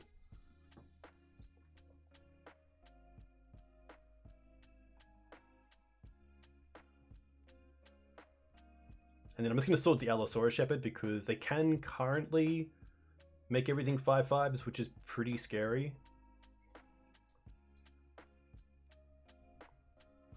What is the creature to the right of Nettle Sentinel?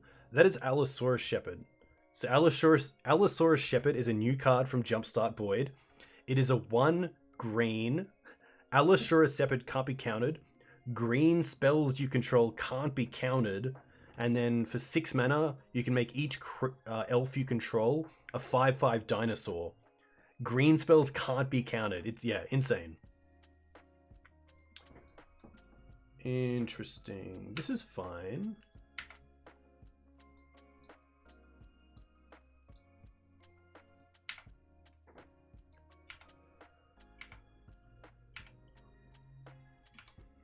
Jumpstart's still not out in Europe? That's pretty rough. Australia's had it for a while now.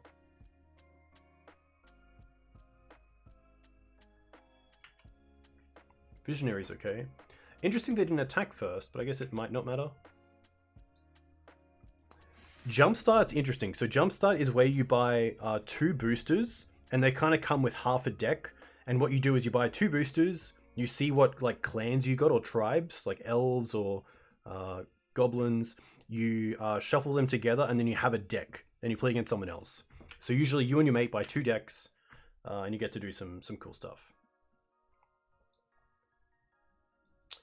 I think the Kai has done its role here, so I don't really want to block the Teeg. I think this is going to be fine. I really just want to try to draw into one of my 2 Plague Engineers, and hopefully ride that to victory.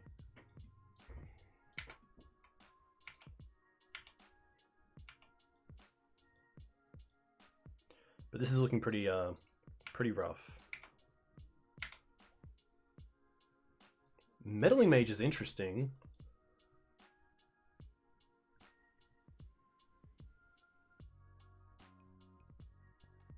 I'm going to play the Peatland. And then I think we play Meddling Mage and Oko, but I'm not sure what I want to name with the Meddling Mage. It might just be Green Sun Zenith.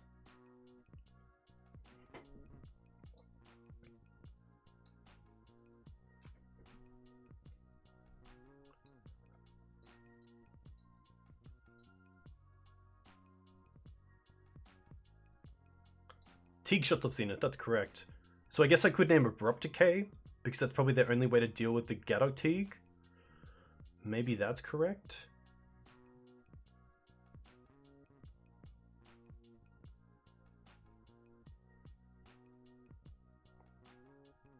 Yeah, Teeg Shots of Order. So Glimpse isn't a card. I could name Abrupt Decay, and I think it is Abrupt Decay because that's the card that deals with the Gaddock Teeg. Glimpse is a bit of an issue, but I feel like Teeg is just doing so much work. I want to use the Meddling Mage to protect the Teeg. So we're definitely ticking up the Oko to 6, which will keep it around for a turn. And then we get to go Meddling Mage. Probably just naming Abrupt Decay here.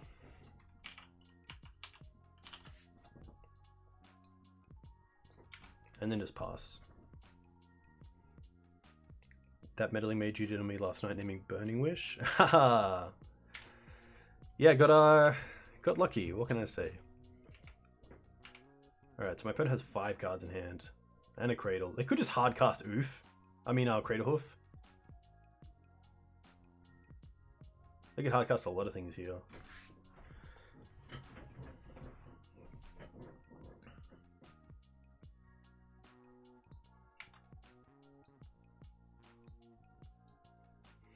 I just hope they don't have Assassin's Trophy. That would be pretty rough. Yeah. Usually it's Decay, so usually I don't have to worry. Interesting. So they're getting a Bayou, but they're... Interesting. Okay. Maybe they're just going to, like, cast a Craterhoof here.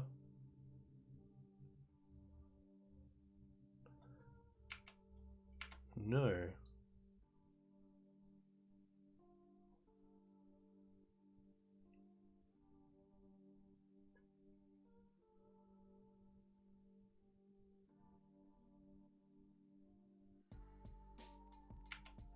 This is fine. No blocks.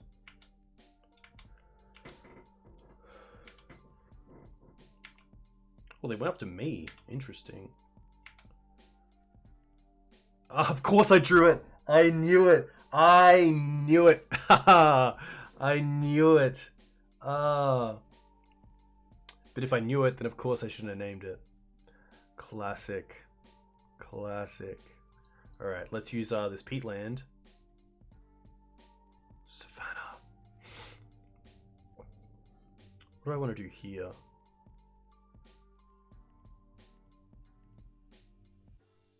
I mean, I could Oko my own Meddling Mage to then cast the Decay, but I don't think that's worth it.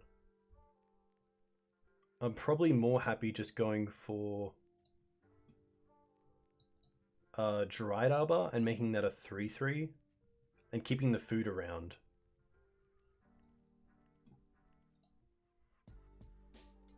Could also exchange, which is interesting, but I think this is fine.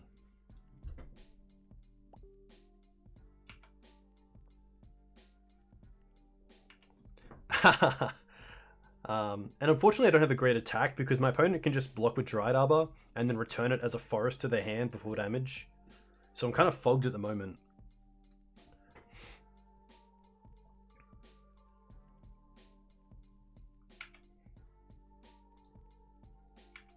But now I'm just kind of really scared of a Craterhoof.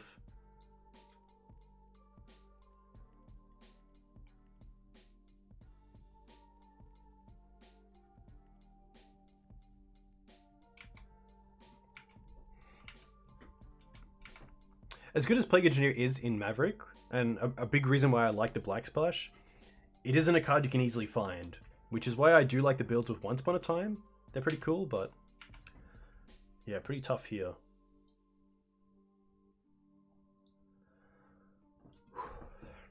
At least next turn we get to start attacking with the food and the Dried Arbor to start getting some damage through. Come on, Plague, one time. Green Suns, can't cast it. Ha ha ha. Joke's on you, Dougal. Joke's on you.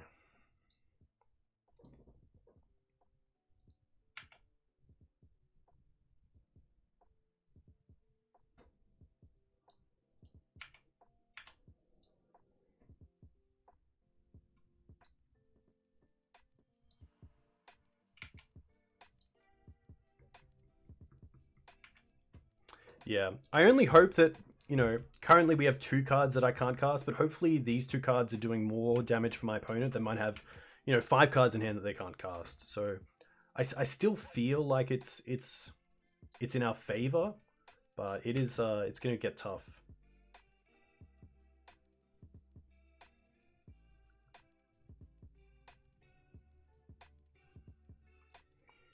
Shepherd's pretty good.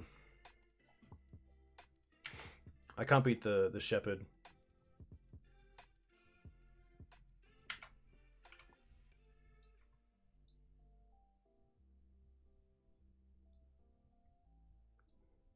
Yeah.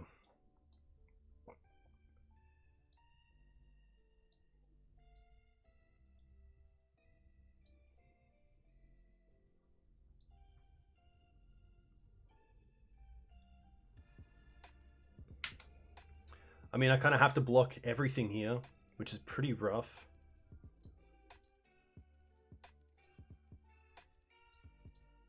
because they can just make things a 5/5.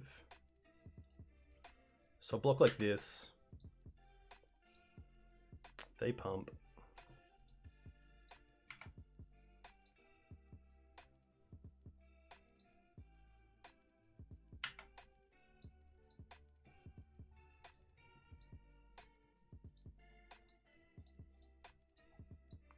Definitely getting rid of the Allosaurus Shepherd here.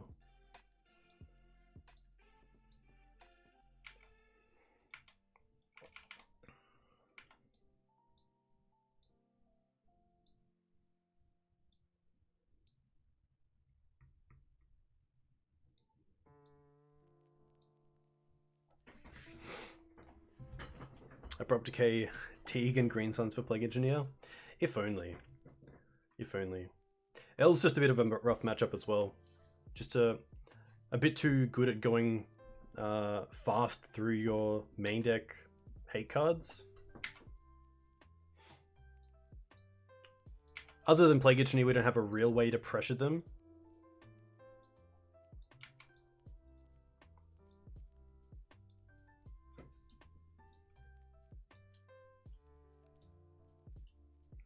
Yeah, sadly Green Suns is just for green creatures.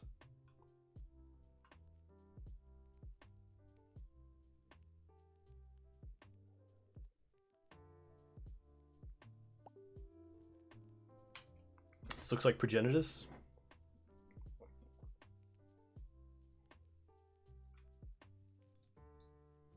Unfortunately can't beat that. I could try to get some damage through, but unfortunately not going to happen.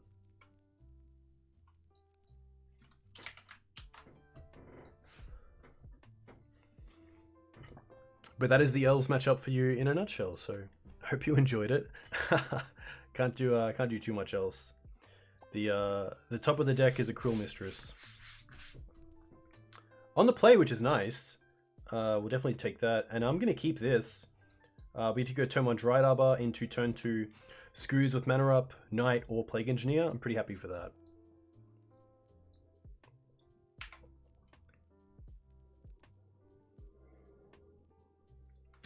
Questing Beast does if they block it, but I don't think they would block it. And I can't block the Progenitus with Questing Beast, unfortunately, because it has protection from everything. But a cool play if they are, you know, on 4 mana, on 4 life, you can see if they would block. What do I want to do here? I think basic is fine. I probably lose this matchup if I am against a fast moon deck.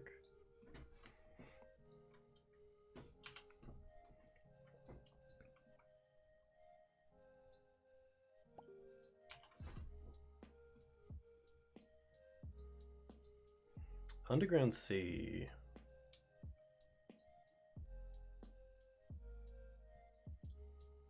Black. Nope.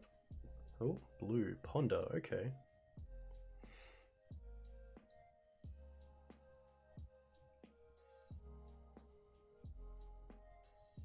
What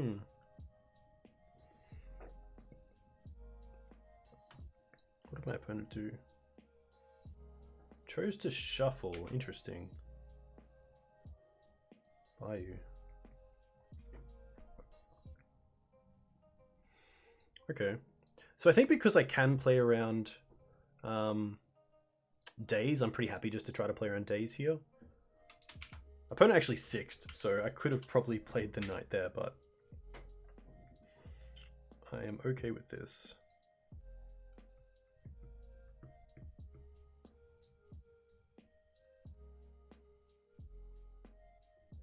Underground Sea Ponder doesn't give us too much information. This could be anything from a combo deck to ninjas to some sort of Grixis Delver deck.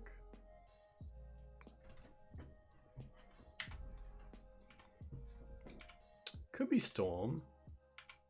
There's probably a line where I should have kept open the Dried Arbor just to have interaction in green mana. Island, okay. Brainstorm. Interesting to play the Island and Brainstorm, because that turns off any play of Brainstorm first and then fetch. So I feel like they have a pretty fast... No, okay. Nothing. Interesting. A Wasteland would be nice here.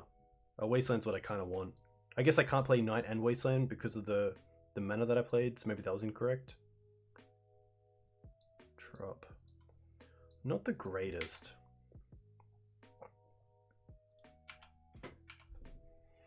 Attacking first, but to be fair, I should have actually played the Knight first, because if they have days, I can pay for it, and if not, then I know that I can attack with the Dried Arbor for an extra damage point. So that's actually a misplay just to not do that. I'm going to tap like this.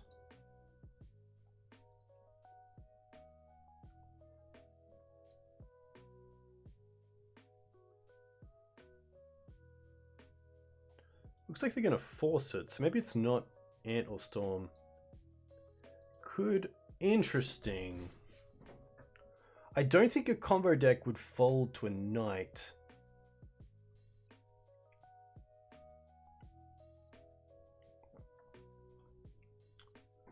Well, I guess the only card that I kind of know about is blue, so I'm going to bring in Seed Time. I'm going to trim on a sword. This is interesting. I'm going to bring in the... I'm going to bring in the Teeg, because Teeg's good against most combo decks. I'm going to bring in the Mages, because I don't mind Mage against any sort of blue deck. It could be Ninjas. That's a tough one.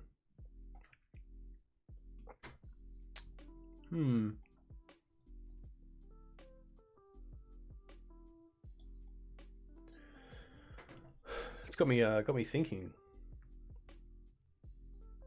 Fold to the Knight. I don't think it would be Ninjas because you still have things like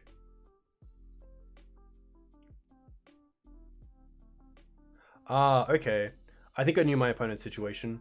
So they went Underground Sea, Island, Brainstorm, and then didn't play a land. So they were Brainstorm locked, and they obviously didn't have an answer to the Knight within their top 2 cards and their hand, and they just assumed that the Knight was going to wasteland them next turn when they're still Brainstorm locked.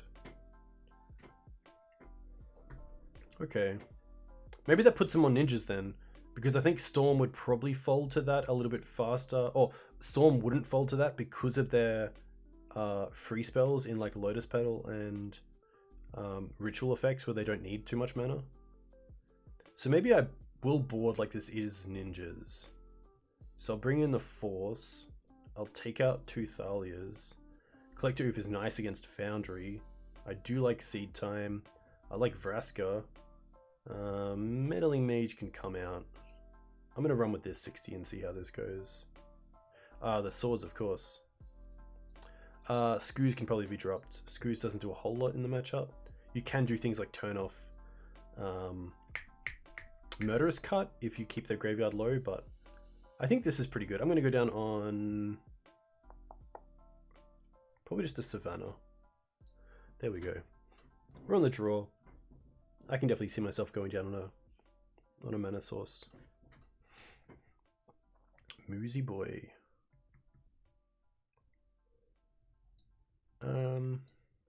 Yeah, a little bit slow, but I don't mind it. We can't cast. I guess we got the Nurturing Peatland. Yeah, we'll see how this goes. A little bit slow, but I'm open to Scrubland. Okay. Well, that's probably just going to eat a Wasteland, let's be honest. Yep.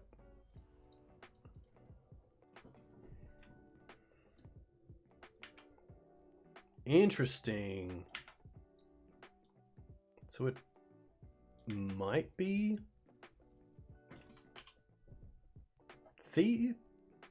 Ninjas? Maybe? Still?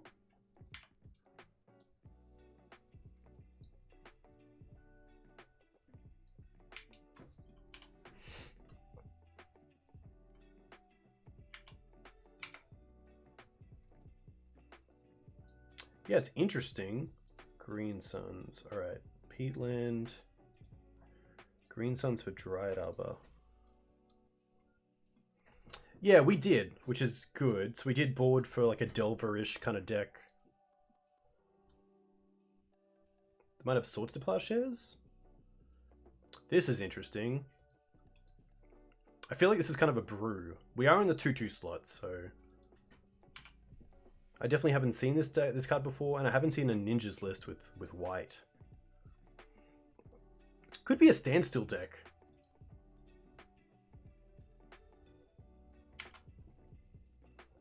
Two mana. I'm probably happy to throw another Green Suns into a counter spell over the Sylvan Library.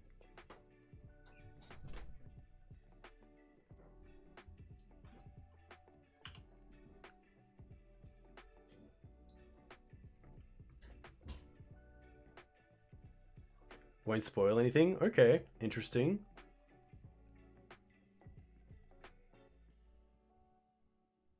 Is this just like Rogue Tribal?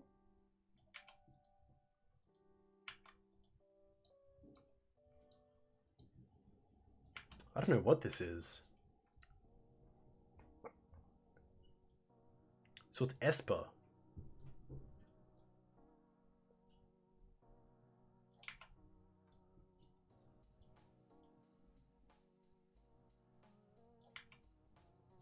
Oh no, the seed time!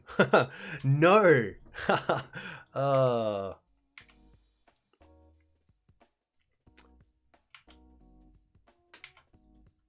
Is this just like a mill deck? Are they trying to mill me? Oh, Questing Beast? Come on now. That's where the fun is. Ooh, Wasteland.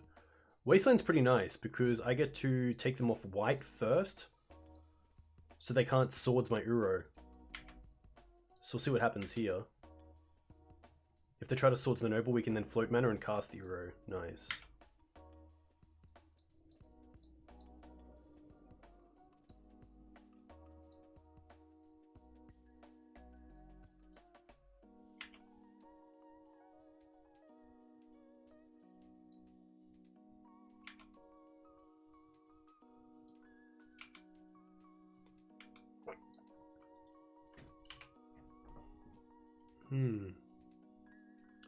Interesting deck.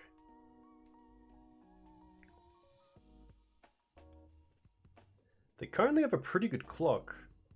8? We got a 6? Uh-huh.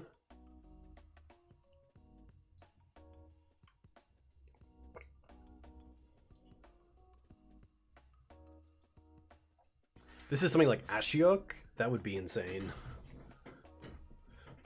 Plague Engineer. Okay, that's pretty good. Probably just naming human? Naming druid. Interesting. They have one card. Green, green, blue, blue. Alright. Green, green, blue, blue. Let's pop out this graveyard. Uro, and we'll get rid of Seed Time. Noble Bird, Noble Knight. Maybe actually one of my outs is Scavenging Ooze. So maybe I want to get rid of lands and give up on Knight of the Reliquary. 1, 2, 3, 4, 5, 6.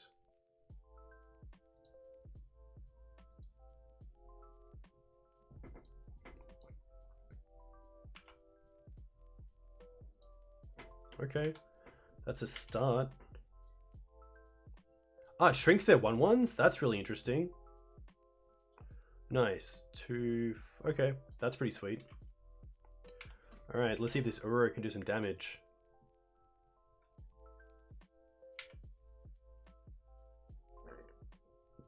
Two, 4, 6.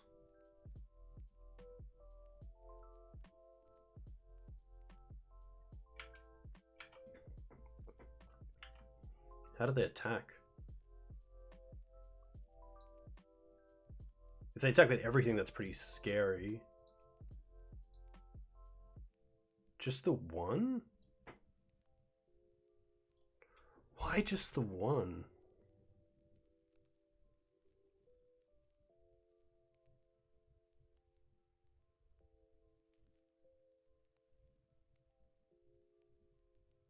Ah, okay, yeah, that's fair enough. Yeah, I'm just gonna pass here.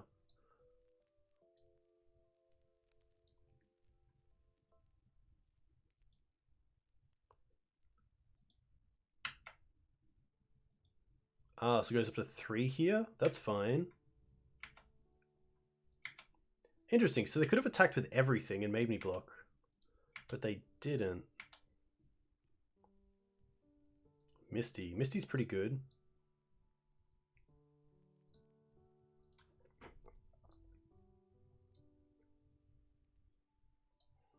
I think we want to go Decay on Plague Engineer, attack with Uro.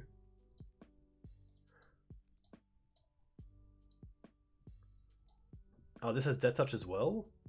Ah, because of...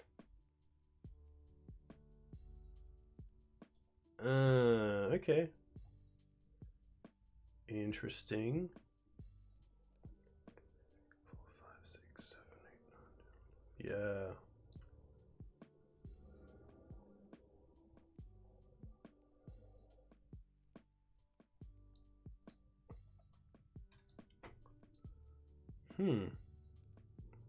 Vrasket can kill it, but I don't think I can attack. Because the swing back is more than, yeah. This is interesting. Oh, actually. They have 0 cards in hand.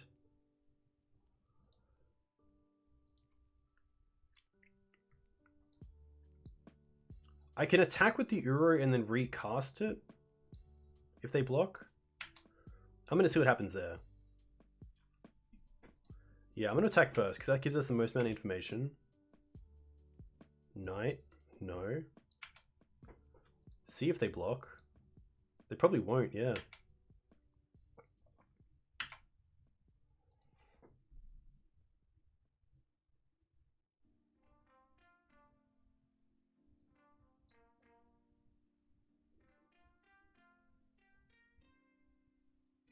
Ooh.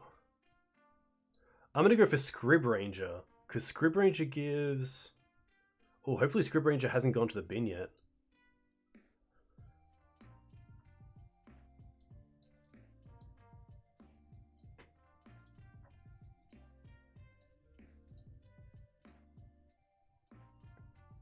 Can you turn the music up? Hopefully this is better. Scrib Ranger isn't there, nice. Untap this, return this.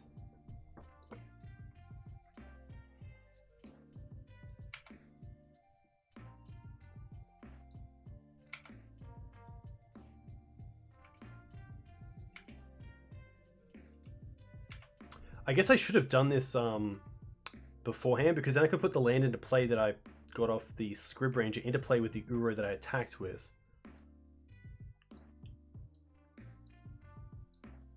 Oh, they conceded.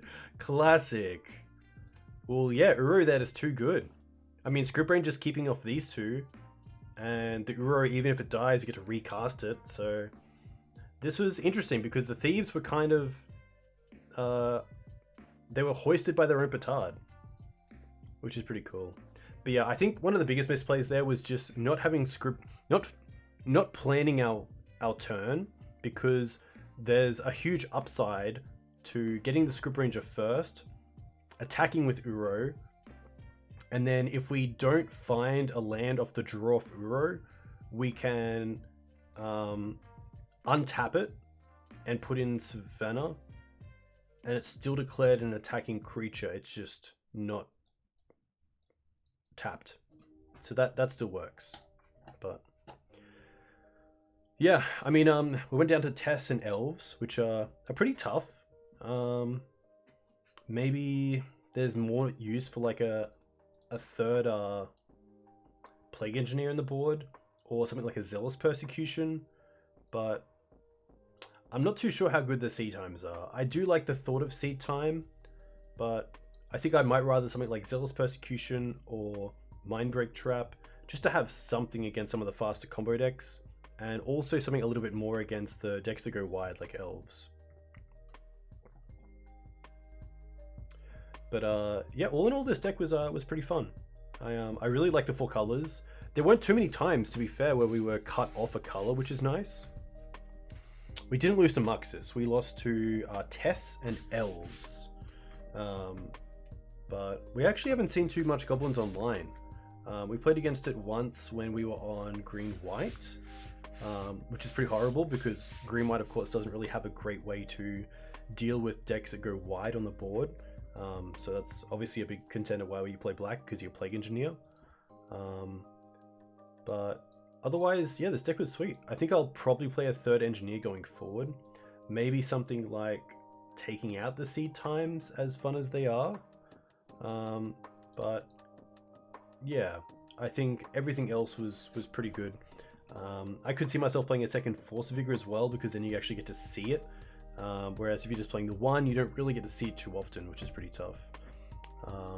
The mana base was nice. It was really nice to have Underground Sea in here, so I'm pretty happy about that.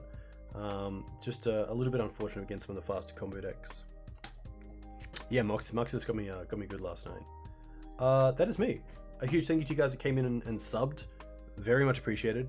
All those that followed as well. And really all those that just said something in chat. It's always really cool. It's always nice to see lines that other people see that I don't. Obviously when they lead to greater results, that's also pretty sweet as well. If you want to find me on Twitter, you can find me at Twitter here. If you want to find me on YouTube, you can find me here with all my streams and also recorded videos with commentary. You can also find my podcast series there called Inside the Maverick, where I talk to some of sort of Maverick's best pilots and what they think of different decks. So we had Heaps Law, that's really cool. Very much appreciated. Welcome to Green White. Sweet deck. You can find Achilles 27 that I spoke to recently, who goes over where Green White Maverick is right now, which I will post in the chat here. And also Green White Black. And also Mark Strassman on Punishing Maverick. But if you want to find that, you can find it on my YouTube video. I'm going to send you guys over to probably Twinless Twin. I believe they're playing Legacy. Let me double check. Oh, they're actually hosting Cherryman. Okay. What about Flo? Flo's good. He just left. Yeah. Night, Damo. Thank you for coming in. Actually, Nathan's also playing. Ah, Nathan's playing a pretty sweet deck. Terry, you're more than fine. Thank you very much. So let's raid Nathan Lipetz. Nice. Thank you again. Enjoy your weeks. I will see you on Sunday morning around 10 a.m. Australian Eastern Standard Time, which is in about 12 hours from now on Sunday. So for those in the US, it'll probably be Saturday night. But until then, thank you very much. More than welcome. Thanks, Tim. Thanks, everyone. See ya.